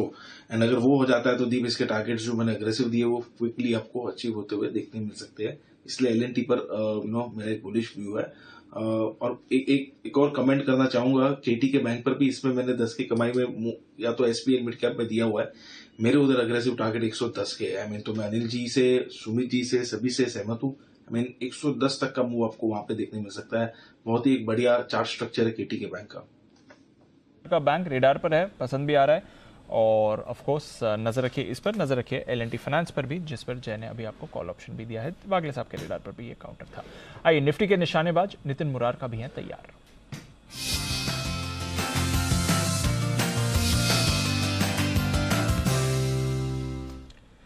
गुड आफ्टरनून नितिन जी, आज तो बहुत ही शानदार रिकवरी रही है बाजार में, बताएं अब यहां से क्या करना है, इंडेक्स और डेटा क्या कह रहे हैं? 18,050 की कॉल ऑप्शन लेना चाहिए, जिसका प्राइस अभी 67-68 है और इसका स्टॉप लॉस होगा 30 रुपए का और टारगेट होंगे 120 रुपए का। ओवरऑल जैसे मार्केट नीचे खुली तो नॉर्मली ये पिछले वेडनेसडे को भी सिमिलर फॉर्मेशन हुई थी। 200 पॉइंट निफ्टी नीचे खुलने के बाद थर्सडे को जो एक्सपायरी हुई थी वो हाई पे हुई थी। सेम काइंड ऑफ मूवमेंट है जिसे हम स्टॉप लॉस हंटिंग भी बोलते हैं, यानी कि 3 दिन में जो भी पोजीशंस बनी वो सारी हंट हो गई वीकर हैंड्स की और फिर हम लोग हाइस के आसपास हैं। तो सेम फॉर्मेशन बनी है जो पिछले वेडनेसडे को बनी थी और उसको देखते हुए एक्सपायरी हो सकता है 18,200 की तरफ हो। तो हम यहाँ 18,050 की कॉल ऑप्शन लेंगे जो 68 में मिल रही है अभी। 30 का स्टॉप लॉस होगा और 120-125 का टारगेट होगा। ओके, तो 18,050 की कॉल खरीदे, यहाँ से और ऊपर का एक्शन आपको दिख सकता है बाजार में। बैंक निफ्टी को कैसे देख रहे हैं सर? बैंक निफ्टी में भी डेटा पॉजिटिव बना हुआ है। बैंक निफ्टी इनफैक्ट ज्यादा लीडरशिप में है, बट मुझे लगता है कि आज ऑलरेडी बैंक निफ्टी जैसे काफी बढ़ चुका है तो वहां पे रिस्क रिवार्ड रेशियो उतना बेहतर मुझे नहीं मिल रहा है, क्योंकि वो ऑलरेडी 550 पॉइंट रिकवर हो चुकी है। तो उससे बेहतर है कि हम निफ्टी में करें, क्योंकि निफ्टी फ्यूचर अभी 18,040 के आसपास है, 18,000 के ऊपर निकली है तो शॉर्ट कवरिंग फिर से आ सकती है। तो निफ्टी में रिस्क कम है और रिवार्ड ज्यादा बेहतर है। और बैंक निफ्टी वैसे स्ट्रांग है। बैंक निफ्टी मुझे लगता है कि 41,700-750 की तरफ जा सकता है। ओके, तो ये है आपके लिए व्यू। निफ्टी में ज्यादा रिस्क रिवॉर्ड बेटर बैठ रहा है, वैसे बैंक निफ्टी और ऊपर जाने की पूरी संभावना यहाँ पर दिखा सकता है। बहुत बहुत शुक्रिया नितिन जी हमारे साथ जुड़ने के लिए और अपनी कॉल देने के लिए। तो बाजार पर पॉजिटिव भरोसा नितिन जी की तरफ से भी। निफ्टी 18,050 की कॉल खरीदे आप। एक इंटरेस्टिंग रिसर्च लेकर आए हैं वरुण। भले ही लॉकडाउन काफी पीछे छूट गया है, बट अभी भी रियल एस्टेट पैक की बात करें तो जो मॉल्स हैं वहां पर स्थिति ठीक नहीं हुई है। तो मॉल्स की परेशानी है, थोड़ा कंजम्पशन और रिटेल ट्रेंड्स भी इसके समझ में आएंगे, रियल एस्टेट ट्रेंड्स भी समझ में आएंगे। आइए जानते हैं वरुण से एग्जैक्टली क्या कह रही है रिपोर्ट मॉल्स को लेकर। वरुण बताइए। डेफिनेटली दीप, तो ये जो रिपोर्ट है बेसिकली नाइट फ्रैंक की रिपोर्ट है, जो कि अक्सर रियल एस्टेट और मॉल्स पे रिपोर्ट निकालते रहते हैं। और इनका कहना है कि देश के करीब 8 बड़े सिटीज़ में 271 के आसपास मॉल्स है और इसमें से 57 मॉल्स जो है वो बंद होने के कगार पे है। काफ़ी सारे मॉल्स जो है जिनको ये गोस्ट मॉल्स कहते हैं बेसिकली, जहाँ पे ऑक्यूपेंसी या फिर जो ऑक्यूपेंसी है बेसिकली वो 40% से कम रहती है, उसको कहीं ना कहीं गोस्ट मॉल कहा जाता है। और कितनी कम रहती तो ऑक्यूपेंसी जो है जो पूरा भरा हुआ 40% से कम रहती है तो उसको गोस्ट मॉल। आधी से ज्यादा अगर दुकानें खाली है आधी तो से बाकी वो जो 60% है, जो 40 तो भरी हुई है, बाकी 40% से कम भरी हुई है। 40% से कम भरी है तो खाली है, 60 खाली है। तो 40 भरी हुई मान लो बेस्ट केस में, या उसके नीचे। हाँ, जो बची हुई 60 है उसमें क्या भूत रहते हैं? भूत रहते नहीं, लेकिन अनिल जी अगर वहाँ जाओगे का क्या मतलब हुआ, आप वहाँ जाओगे तो आपको ऐसे ही महसूस होगा कि भूत बंगले में आ चुके। अच्छा, सन्नाटा, नील बटा सन्नाटा। अच्छा, कुणाल जी से पूछता, कुणाल जी ये नामकरण ठीक है क्या, गोस्ट मॉल? मतलब ऐसा वाकई में आप गए कभी ऐसी खाली दुकानों में जैसे मॉल के अंदर? नहीं अनिल जी, देखिए मैं गया हूँ कई बार, ऐसे मॉल्स में जाना होता है अनिल जी, तो मैंने देखा है अनिल जी, बिल्कुल ये दुरुस्त फरमा रहे हैं अनिल जी वरुण। उसमें आप जाते हैं तो अनिल जी ऐसा ही लगता है वाकई में कि कहाँ आ गए। तो आधी से ज्यादा दुकानें बंद रहती हैं अनिल जी, बिल्कुल। कई सारे मॉल हमारे नोएडा में भी इस प्रकार के हैं अनिल जी। कभी आप जाते क्यों कुणाल जी, ऐसे वालों में जाते क्यों, अच्छे वाले में क्यों नहीं जाते जहाँ भरे भरे हो एकदम पूरा? नहीं अनिल जी, जाते इस वजह से हैं जी कि अनिल जी जाने की वजह यह है कि आमतौर पर ऐसे मॉल्स में अनिल जी सेल लगी रहती है। वो जो 40% दुकानें हैं उनमें सेल लगी रहती है, तो इसी वजह से जाना होता है। अच्छा, वो भी बंद होने की कगार पर होती है, बोले जो है स्टोर में खाली करो, दे दो फटाफट डिस्काउंट देकर लास्ट पीस टाइप वाला है ना। वैसे ही रहता है ये। अच्छा, तो 40% ही भरे हुए मॉल है, जो भूतहा मॉल कह सकते हैं। भूतहा मॉल है। हाँ, भूतहा मॉल। हाँ जी। तो ऐसे 57 मॉल है जो कि बंद होने के कगार पे है, और इसके वजह से पूरी मॉल इंडस्ट्री जो है या फिर रियल एस्टेट इंडस्ट्री इंक्लूडिंग करीब $524 मिलियन के आसपास का नुकसान जो है उसके कगार पे खड़ी है। और काफ़ी सारे रीजन से इन मॉल्स को खाली रहने की वजह जो है बेसिकली नए इन्वेस्टर्स नहीं आ पा रहे हैं, जो फुटफॉल्स है वो नहीं आ पा रहे हैं, नए जो बड़े बड़े ब्रांड्स है वो कहीं ना कहीं इन मॉल्स में नहीं आ पा रहे हैं, ये उनको अट्रैक्ट नहीं कर पा रहे हैं, इसके लिए मॉल्स जो है वो खाली है। इनफैक्ट टॉप 3 सिटीज़ जहाँ पे सबसे ज़्यादा मॉल्स खाली है ऑन एन एवरेज इन्होंने निकाला है, तो दिल्ली एनसीआर में सबसे ज़्यादा मॉल्स खाली है। इनका कहना है करीब 40% के आसपास की जो ऑक्यूपेंसी लेवल है वो काफ़ी उससे कम है काफ़ी सारे मॉल्स में। बेंगलोर में करीब 16%, हैदराबाद में करीब 14% के आसपास के मॉल जो है वो खाली पड़े। करीब 8.4 मिलियन स्क्वायर फीट के आसपास की जगह जो है वो फिलहाल खाली पड़ी है, जिसको भरना होगा। ये रिपोर्ट में ये भी कहा गया है कि काफ़ी सारे तरीके ढूंढने होंगे इन मॉल्स को भरने के लिए। भरे आप उनको एक वेयर हाउसिंग हब बना दीजिए या फिर कुछ और कर दीजिए, लेकिन कहीं ना कहीं इनको उपयोग में लाना है। वो इसलिए कह रहे हैं क्योंकि अगले 6 साल में और काफ़ी सारी कैपेसिटीज़ जो है वो आने वाली है। करीब 50 से 55 मिलियन स्क्वायर फीट के आसपास की कैपेसिटी जो है वो आएगी।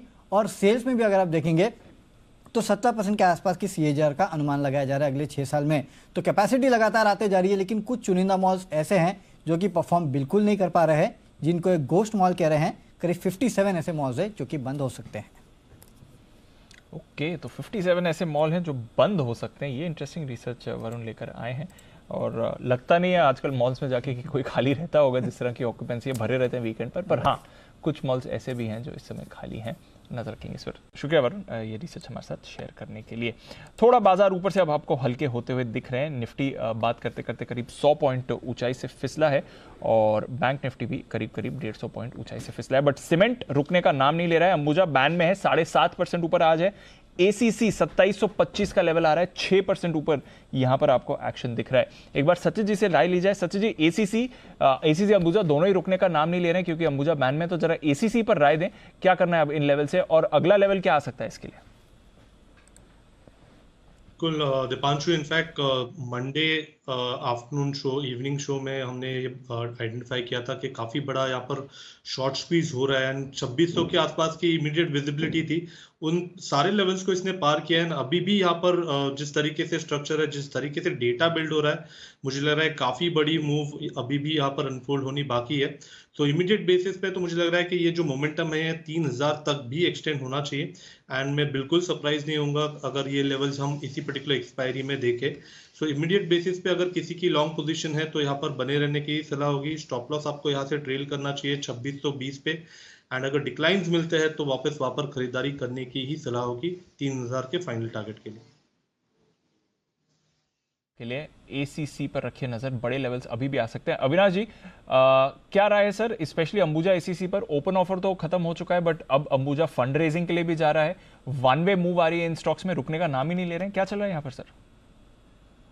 दीपांशु, मुझे लग रहा है कि देखिए बाजार ये एक अनुमान लगा रहा है कि कोई बड़ा एक्विजिशन अंबुजा सीमेंट करने वाला है, क्योंकि वैसे तो कंपनी के पास काफी कैश है। कंपनी के ऑपरेटिंग कैश फ्लोज अगर देखें तो साल के 2000 करोड़ ये कैश फ्लो जनरेट करते हैं, तो इनको ऐसे कोई पैसों की सख्त जरूरत नहीं है। लेकिन कहीं ना कहीं मार्केट ऐसा अनुमान लगा रहा है कि कोई बड़ी acquisition Ambuja cement very near term में करने वाली है, और उसके लिए वो अभी कैश किटी बढ़ा रही है। तो मेरे ख्याल से यही रीजन है कि मार्केट थोड़ी सी एक्साइटेड है कि कोई बड़ा एक्विजिशन अगर आता है तो गौतम अडानी का जो प्लान था कि वो सबसे बड़ा सीमेंट प्लेयर कंट्री में बनना चाहते हैं, तो वो इनऑर्गेनिक रूट से ही होगा। तो डेफिनेटली कहीं आने वाले दिनों में होपफुली ये न्यूज़ जब आएगी तभी मार्केट्स को पता चलेगा कि ये एक्चुअली प्रीएम्प्ट करके मार्केट्स में ऑलरेडी शेयर में एक्शन हो चुका है। तो मेरे ख्याल से we'll wait and watch, but ये डेफिनेटली एक्विजिशन का ही कोई सिग्नल शेयर प्राइस दे रहा है। तो ये है आपके लिए राय अंबुजा ACC पर, और तेजी यहाँ पर बनती हुई दिख रही है। सीमेंट स्टॉक्स डेफिनेटली बाजार का फ्लेवर है,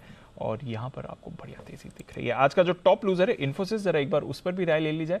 सुबह से हम देख रहे हैं वायदा कारोबार का टॉप लूजर है, कोई रिकवरी नहीं है। बाकी बाजार में आपने फिर भी अच्छी रिकवरी देखी है, थोड़ा उतार चढ़ाव देखा। IT वैसे का वैसा ही है जैसा सुबह खुला था, और गिरावट यहाँ पर थमी नहीं है। जय, क्या राय रखते हैं इन्फोसिस के चार्ट पर 1470 पर इस समय? या बिल्कुल दीप, ओवरऑल तो आईटी पैक में डेफिनेटली एक वीकनेस है, और कोई ऐसा क्लियर साइन नहीं है जिसके कारण हम कह सके कि यहाँ से एक कंप्लीट रिवर्सल देखने मिले, इनफैक्ट साइडवेज टू नेगेटिव। और जो हिसाब से अभी फिर से रिवर्सल हुआ है, प्रोबेबिलिटी अच्छी खासी है कि जरा भी बाउंस आया should be utilise as an exit opportunity, आप बेच भी सकते हैं। नीचे में मुझे ऐसा लग रहा है कि लगभग 1440 ये इमीडिएट टारगेट इसके बनेंगे और वो इंपॉर्टेंट लेवल भी रहेंगे दीपांशु। 1440 के नीचे आपको 1400 के लेवल्स देखने मिलेंगे एंड देयर आफ्टर अगर वो लेवल्स भी ब्रेक होते हैं then it will hit fresh 52 week lows. On the upside मेरा ये मानना है कि अब इन्फोसिस के लिए 1500 से 1520 की जो रेंज है that will clearly act as a very clear crucial resistance. वो उसके ऊपर बंद नहीं आता तब तक तो ओवरऑल ट्रेंड नेगेटिव रहेगा। 1440, 1400 एंड उसके नीचे फ्रेश 52 वीक लोज, ये आपको लेवल्स गोइंग फॉरवर्ड देखने मिलेंगे। तो ये है आपके लिए इन्फोसिस पर राय, कमजोरी बनी हुई है। अविनाश जी, आईटी स्टॉक्स पर वैसे भी हमने देखा आज तो ऑफ कोर्स कल नैस्डैक 5% गिरा तो आज आईटी तो फिसलना ही था। आज सुबह गोल्डमैन सैक्स की बड़ी नेगेटिव रिपोर्ट आई थी, इन्फोसिस को डाउनग्रेड किया है, बाकी सारे आईटी काउंटर्स पर भी टारगेट्स काटे हैं, डाउनग्रेड्स किए हैं। यहाँ से वीकनेस एक्सपेक्ट करनी है सर आईटी में? दीपांशु, मुझे लग रहा है कि आने वाले 2-3 क्वार्टर्स सारे आईटी कंपनीज के लिए जो ज्यादातर यूएस और यूरोपियन बेस्ड है इनके लिए दिक्कतें बढ़ेंगी और मुझे लग रहा है कि अर्निंग्स ग्रोथ जो है वो डेफिनेटली कहीं ना कहीं इम्पैक्ट होने वाली है। मेरे ख्याल से जो भी बड़े कंपनीज है जैसे कि टीसीएस हो गया, इन्फोसिस, एचसीएल टेक, हमको लग रहा है कि कहीं ना कहीं मार्केट में ऐसा लग रहा है कि पुअर नंबर्स शायद Q2 Q3 में आएंगे तो इससे और थोड़ी शेयर के प्राइसेस में कटौती देखने को मिलेगी। तो अभी फिलहाल मुझे नहीं लग रहा है कोई निवेश का मौका बनता है। हालांकि वैल्यूएशंस बहुत अट्रैक्टिव है और मीडियम टर्म लॉन्ग टर्म के लिए तो प्रोस्पेक्ट्स अच्छे हैं, लेकिन शॉर्ट टर्म में हो सकता है कि हमको शायद 5 या 10% और थोड़ी गिरावट स्टॉक्स में देखने को मिले। तो एज ऑफ नाउ होल्ड करिए। मेरे ख्याल से फ्रेश निवेश करने का टाइम शायद अभी नहीं है। थोड़ा शेयर्स में अगर थोड़ी सी और गिरावट आती है 9-10% की तो फिर थोड़ा सा एक वैल्यू बाइंग के पॉइंट ऑफ व्यू से एक्यूमुलेट किया जा सकता है। ओके, तो यहाँ पर आप लोअर लेवल्स पर अक्यूमुलेट कर सकते हैं बट फिलहाल यहाँ पर आपको एक्शन वैसा नहीं दिख रहा। आइए 3:20 बज गए हैं और लेते हैं अनिल जी से उनकी आज की फाइनल मार्केट स्ट्रेटजी।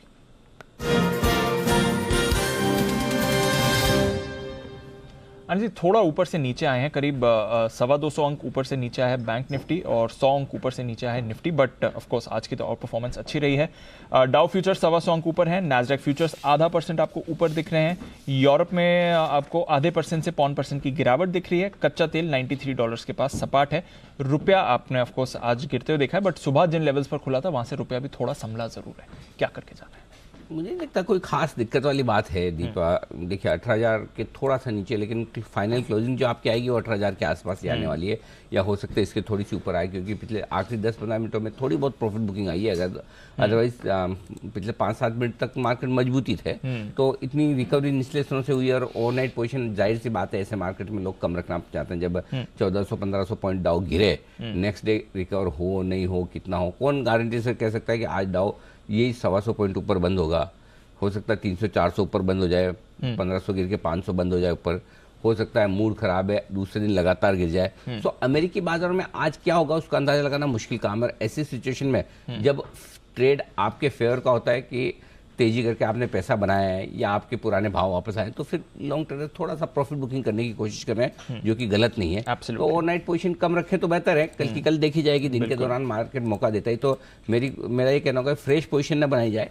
अगर आपकी पोजीशन है तेजी की तो 17,800 का पुट ऑप्शन खरीद कर आप हेज कर सकते हैं। मंदी की पोजीशन है तो 18,200 का कॉल ऑप्शन खरीद के हेज कर सकते हैं और कल की एक्सपायरी वाली लीजिए तो ज़्यादा आपकी कॉस्ट भी नहीं लगेगी। बैंक निफ्टी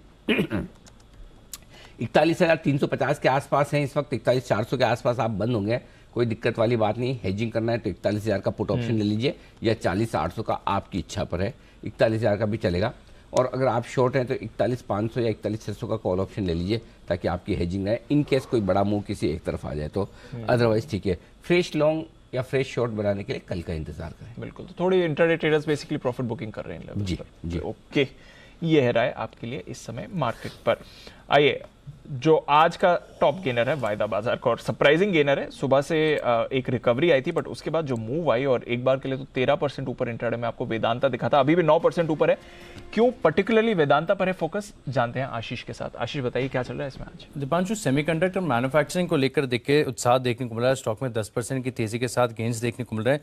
दरअसल ये फॉक्सकॉन के साथ सेमीकंडक्टर उत्पादन करेंगे जेवी का गठन हो चुका है, जिसमें वेदांता की 60% हिस्सेदारी होगी और करीब 1.5 लाख करोड़ का जो है निवेश किया जाएगा। गुजरात में एक प्लांट लगाने वाले, लेकिन जो चेयरमैन हैं इन्होंने संकेत ये भी दिए कि और भी प्लांट्स लगाए जा सकते हैं क्योंकि भारत को सेमीकंडक्टर मैन्युफैक्चरिंग का ये हब बनाना चाहते हैं। और एक और खास बात ये भी कि आईफोन्स के लिए जो इक्विपमेंट्स हैं और एप्पल के लिए जो इक्विपमेंट्स बनाने की बात हो रही है, इसका भी एक बड़ा असर देखने को मिल रहा है और इसी के चलते आप देखिए कि स्टॉक में बड़ी तेजी है, 10% के गेंस फिलहाल देखने को मिल रहा है।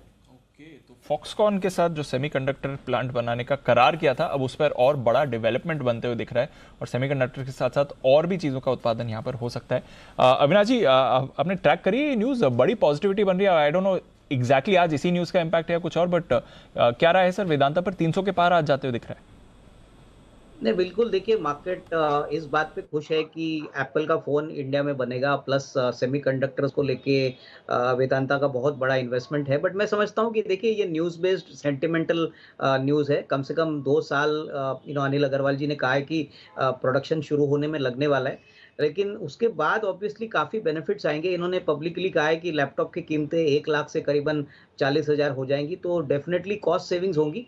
बट अर्निंग्स में नंबर आने के लिए दीपांशु थोड़ा सा समय लगेगा। मेरे ख्याल से इतना इजी नहीं है कि एज्यूम करना कि शेयर का प्राइस बढ़ेगा तो अर्निंग्स इमीडिएटली बढ़ेगी। तो कम से कम 2 साल आपको रुकना है, उसके बाद होपफुली ये सारा कुछ मटेरियलाइज होगा। तो डेफिनेटली सेंटिमेंट अच्छा होने के कारण और ऑब्वियसली न्यूज़ फ्लो के कारण आज स्टॉक में आपको अच्छी तेजी देखने को मिली। ऊपरी लेवल पे हो सकता है कि बाद में थोड़ी सी मुनाफा वसूली भी देखने को मिले, क्योंकि ऑब्वियसली न्यूज़ को एक्चुअल नंबर्स में आने के लिए थोड़ा समय जरूर लगेगा। तो ये है आपके लिए वेदांता पर राय, नजर रखिएगा ये काउंटर पर। आज तो बड़ी तेजी इसने दिखाई है। आइए बैन से बेनिफिट ये भी जान लेते हैं, 3 स्टॉक से बैन में क्या कुछ हो सकते हैं बदलाव, बिल्कुल के बाद।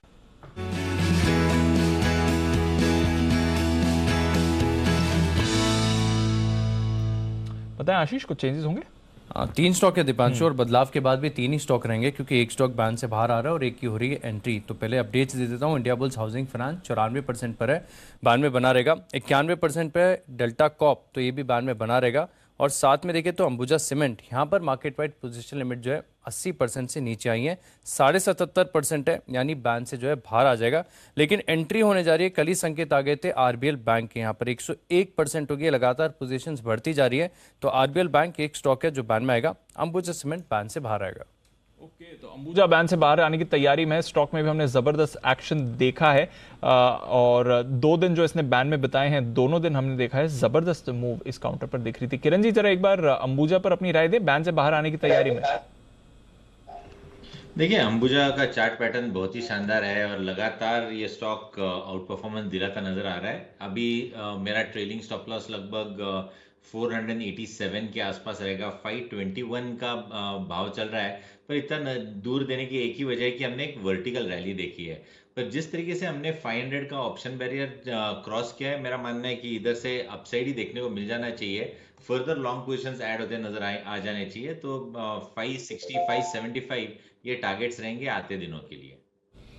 ओके, तो ये है आपके लिए अंबुजा, जहां पर रखनी है नजर। अनिल जी, आरबीएल अभी थोड़ी देर पहले रिकमेंडेशन भी आई थी, इस पर बैन में आ सकता है। अगर किसी ने फ्यूचर्स में पोजीशन ली हो तो क्या डिलीवरी में कन्वर्ट कर लेंगे, क्या करना है इसमें? छोड़ दे, फिर बैन में आने वाला, क्योंकि वो जो डेल्टा भी बैन में आया उसके बाद से ठंडा हो 211 के आसपास, तो फिर जब बैन से बाहर निकलने की हरकत करे तब ले लिया जाए, ज़्यादा बेहतर है। क्योंकि बैन में आने के टाइम पे फिर क्या वो मामला थोड़ा ठंडा हो जाता है, थका देता है, पका देता है। सो हाँ, डिलीवरी के लिहाज से तो फिर भी ठीक है। और एक बार बैन में आता है थोड़ा सा नीचे मिल भी जाता है तो फिर कॉल को कैंसिल कर दिया जाए। कल के कल देखेंगे, क्योंकि बैन का आइडिया पक्का आ रहा है कि आने की तैयारी नज़दीक है, बॉर्डर पे आ सकता है, आ भी सकता है, ना भी आए, तो ठीक है, कल देख लिया जाए। क्योंकि बैन में आ रहा हो तो फिर क्या वो स्टॉक बिल्कुल, आप देखो ना, डेल्टा 210, मार्केट गिरे तो भी ये नहीं गिरता। आज का लो ही 208 है और आज का हाई भी 211-12 है। तो ये बैन में कुछ हिलता ही नहीं है। बैन में आने के पहले हमने डेल्टा में खरीदारी की राय दी थी, यही लेवल पे 211-12 पे हमने कहा था। वहाँ पे भी 230-35 के टारगेट हैं अपने पोजिशनली। लेकिन वही वाली बात है कि बैन में आने के बाद वो तो ऐसा भी नहीं कि बहुत गिरेगा, लेकिन बेटर है फिर क्यों, आपको अपॉर्चुनिटी कॉस्ट तो होती है ना लोगों की, बेटर है कि फिर रहने दें, आप बाद में देखिएगा। ठीक है, चलिए बैन में आने की तैयारी है, अगर चाहे तो आप पोजीशन एग्जिट भी कर सकते हैं, नजर रखिएगा उस पर। आरबीएल बैन में आ सकता है। आइए फिर क्लोजिंग की तरफ बढ़ते हैं और बहुत ही बड़ा एक्शन पैक डे रहा है। किसने सोचा था जिस तरह से आज सुबह बाजार खुले थे 300 पॉइंट का गैप डाउन हमें दिख रहा था निफ्टी पर, उसके बाद आप देखेंगे तो एंड ऑफ डे सिर्फ और सिर्फ 80 पॉइंट नीचे निफ्टी बंद होते हुए दिखेगा और बैंक निफ्टी तो 500 पॉइंट ऊपर आपको दिन बंद होते दिखेगा। इनफैक्ट रिकॉर्ड हाई क्लोजिंग आपको यहां पर बैंक निफ्टी देने वाला है, क्लोजिंग हाई आपको लगने वाला है बैंक निफ्टी पर पहली बार 41,300, इनफैक्ट 41,350 पर आप बैंक निफ्टी क्लोज होते हुए देखेंगे। इंडसइंड बैंक टॉप गेनर था 4.5% ऊपर, SBI, Kotak bank, ICICI bank, HDFC bank यहां पर भी आपने अच्छी खरीदारी देखी है। सुबह से ही पावर स्टॉक्स एक्टिव थे, एनटीपीसी, पावर ग्रिड दोनों में पॉजिटिव एक्शन बंदा हुआ। बजाज फाइनेंस, बजाज फिनसर्व में थी खरीदारी, Shree cement, Tata steel, Hindalco, Maruti, Asian Paints, Eicher, ITC, Coal India और जेएसडब्ल्यू स्टील से भी मिला सहारा। आईटी के लिए खराब दिन था, 3 से 4% की गिरावट अक्रॉस आईटी आपने देखी है। इन्फोसिस, टीसीएस, टेक महिंद्रा, एचसीएल टेक, विप्रो सारे फिसले हैं। एलएनटी, एचडीएफसी लाइफ, एसबीआई लाइफ, अपोलो हॉस्पिटल्स, टाटा मोटर्स और साथ ही रिलायंस इंडस्ट्रीज में भी आपने वीकनेस देखी है। टाटा कंज्यूमर सुबह एक्टिव था, उसके बाद थोड़ा फिसला। एचयूएल सुबह एक्टिव था, उसके बाद आपको थोड़ा फिसलते दिखा, बट आईटी ही सबसे बड़ी परेशानी थी। अगर आप आईटी की गिरावट को थोड़ा कम कर देते तो शायद निफ्टी भी पॉजिटिव ही क्लोज होते हुए दिखता। वायदा कारोबार, वेदांता टॉप गेनर आज का, स्टार 10% ऊपर, इंडिया सीमेंट्स 8% ऊपर, अंबुजा सीमेंट 7% ऊपर, दालमिया भारत और एसीसी में 6% की खरीदारी आपने देखी है और बाकी सीमेंट स्टॉक्स में भी बढ़िया एक्शन बना हुआ था। इसके अलावा Canara bank, Bandhan bank, RBL bank, India Bulls Housing, City Union Finance इन सभी काउंटर्स में पॉजिटिविटी दिखी। जुबलेंट फूड, यूनाइटेड स्पिरिट्स यहां पर भी अच्छा मूवमेंट था। हनीवेल ऑटो ये काउंटर था जो आउट परफॉर्म कर रहा था। आरती इंडस्ट्रीज में पॉजिटिव मोमेंटम रहा। पीवीआर यहां पर अच्छी तेजी थी 1.5% ऊपर और साथ ही एनएमडीसी जिसकी थोड़ी देर पहले हम जी बात भी कर रहे थे। Mid cap IT, Coforge, L&T Tech, L&T Infotech, Birlasoft, Mphasis, Info Edge, Mindtree, Intellect Design Arena, Persistent सारे के सारे आज फिसले हैं। इसके अलावा पीरामल एंटरप्राइजेस में कमजोरी रही। बालकृष्णा इंडस्ट्रीज फिसल के बंद हो रहा है। बाटा में आज थोड़ी मुनाफा वसूली देखी, वापस 1900 के लेवल पर आ गया ये counter. Crompton Greaves, Godrej properties, InterGlobe aviation, astral और साथ ही चंबल फर्टिलाइजर यहाँ पर भी आपने गिरावट आती हुई देखी। बट अनिल जी बहुत ही इवेंटफुल बाजार के लिए दिन रहा आज और एंड ऑफ ट्रेड सर देखिए 18,000 एग्जैक्ट पर आपको निफ्टी प्रोविजन क्लोज दे रहा है और 41,350 थोड़ा ऊपर से नीचे आया बैंक निफ्टी, बट 41,350 पर बैंक निफ्टी थोड़ा ऊपर ही बंद होगा। जहां पर क्लोजिंग आई उससे थोड़ा सा ऊपर बंद होने की तैयारी है, इसमें कोई दिक्कत वाली बात है नहीं। तो ये रहा आज आपके लिए वंडरफुल वेडनेसडे। देख लीजिए वंशल जी, जरा स्क्रीन पर देख लीजिए, आपके लिए आ गया है वंडरफुल वेडनेसडे। यही चाहते थे ना आप कि आज इसका नामकरण हो जाए। एक मिनट वो दिखाइए बंसल जी, देख लें एक बार, फिर उसके बाद आगे बढ़े। एकदम ग्रीन ग्रीन ऐसा हरे कलर का बुल तो पहली बार ही देखा है मैंने। क्यों बंसल जी ठीक है ये? अनिल जी बिल्कुल, ये तो बहुत बढ़िया अनिल जी, बढ़िया है। अच्छा, आप में से किस किस ने वो वीडियो डाल दिया है हिंदी दिवस वाला, टंग ट्विस्टर वाला? बाकी अभी तो सुबह शो में कौन नहीं था? किरण जी नहीं थे, सचिन सर नहीं थे, अविनाश जी भी नहीं थे। सिमी जी आप थी सुबह शो में? आप भी नहीं थी? नहीं थी ना? तो चलिए, और दीप भी डालने वाले कोशिश कर रहे हैं, प्रैक्टिस में लगे हुए हैं। तो जिन जिन लोगों ने मिस कर दिया वो, और जिन लोगों ने अभी नहीं डाला, एक बार जरा मैं आपको फिर बता दूं, आज हिंदी दिवस पर हमने एक विशेष मृत्युंजय भी हमारे साथ, मृत्युंजय भी देखेंगे, एक टंग ट्विस्टर हमने हिंदी दिवस पर रखा है आपके लिए। शेयर मार्केट के शेर ने जंगल के शेर को शेर का एक शेर सुनाया। शेर ने शेर का शेर सुनकर शेयर मार्केट के में शेरों का मैं भी अटक गया मैं भी अटक गया। ऐसी कोई बड़ी बात नहीं अगर मैं अटक गया तो। इसका कारण बताता हूँ आपको। एक बार दीप ऐसा ही हुआ था जी ब्रिटेन में, जो मतलब उस जमाने में चार्ली चैपलिन बड़े फेमस हुआ करते थे, आज भी हैं। तो चार्ली चैपलिन की बहुत लोग कॉपी करते थे। तो वो एक बार वो प्रतियोगिता हुई कि सबसे बेस्ट कौन उनकी कॉपी करता है, हाँ उनके जैसा कौन दिखता है, कौन एक्टिंग करता है। तो उसका जो रिजल्ट आया वो बहुत मतलब सरप्राइजिंग था। जो ओरिजिनल चार्ली चैपलिन थे वो तीसरे नंबर से आए। Look alike contest. सो इसलिए जरूरी नहीं कि अगर मैं फंबल कर रहा हूँ इसका मतलब क्वालिटी वो नहीं है। मैं भी तीसरे नंबर एक बार में पढ़ लिया था, लेकिन अच्छा ये 3 बार रिकॉर्ड करना है, मतलब 3 बार करना है या एक ही बार? वैसे 3 बार करने तो मोस्ट जीनियस है, इसमें कोई डाउट नहीं। बाकी तो जितनी बार, एक बार हो जाए, 2 बार हो जाए। अच्छा स्पीड से करना है, धीरे नहीं कर सकते। कुणाल जी प्रयास करेंगे आप? अनिल जी बिल्कुल बिल्कुल अनिल जी, आज का यही एजेंडा है अनिल जी। तो थोड़ा व्यायाम करके अनिल जी यही काम करूंगा मैं आज। सिमी जी आप बोलेंगे तो मजा आएगा। आप चाहें तो शे या रे जो है ना, रे को डे भी बोल सकते हैं। कोई कमेंट नहीं करना है अनिल जी। अच्छा बोलिए, अगर आपको मतलब इसका इनाम दिया जाए तो क्या 1 करोड़ 2 करोड़, जरा बताइए कितने करोड़ इनाम चाहिए?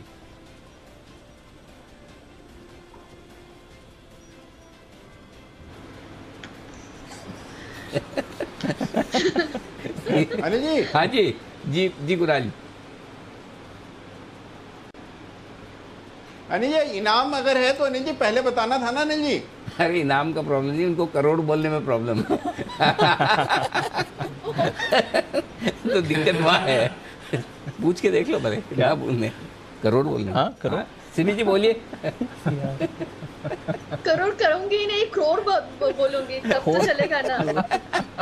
इसीलिए देखो नहीं बोल पा रही, इसलिए करोड़ों छोड़ रही है सिमी जी। नहीं लेकिन ये है जी, मैं कभी आपने देखा है मैं हमेशा 95 कहती हूँ, उसका हिंदी जो वर्जन होता है ना वो नहीं कह पाती हूँ।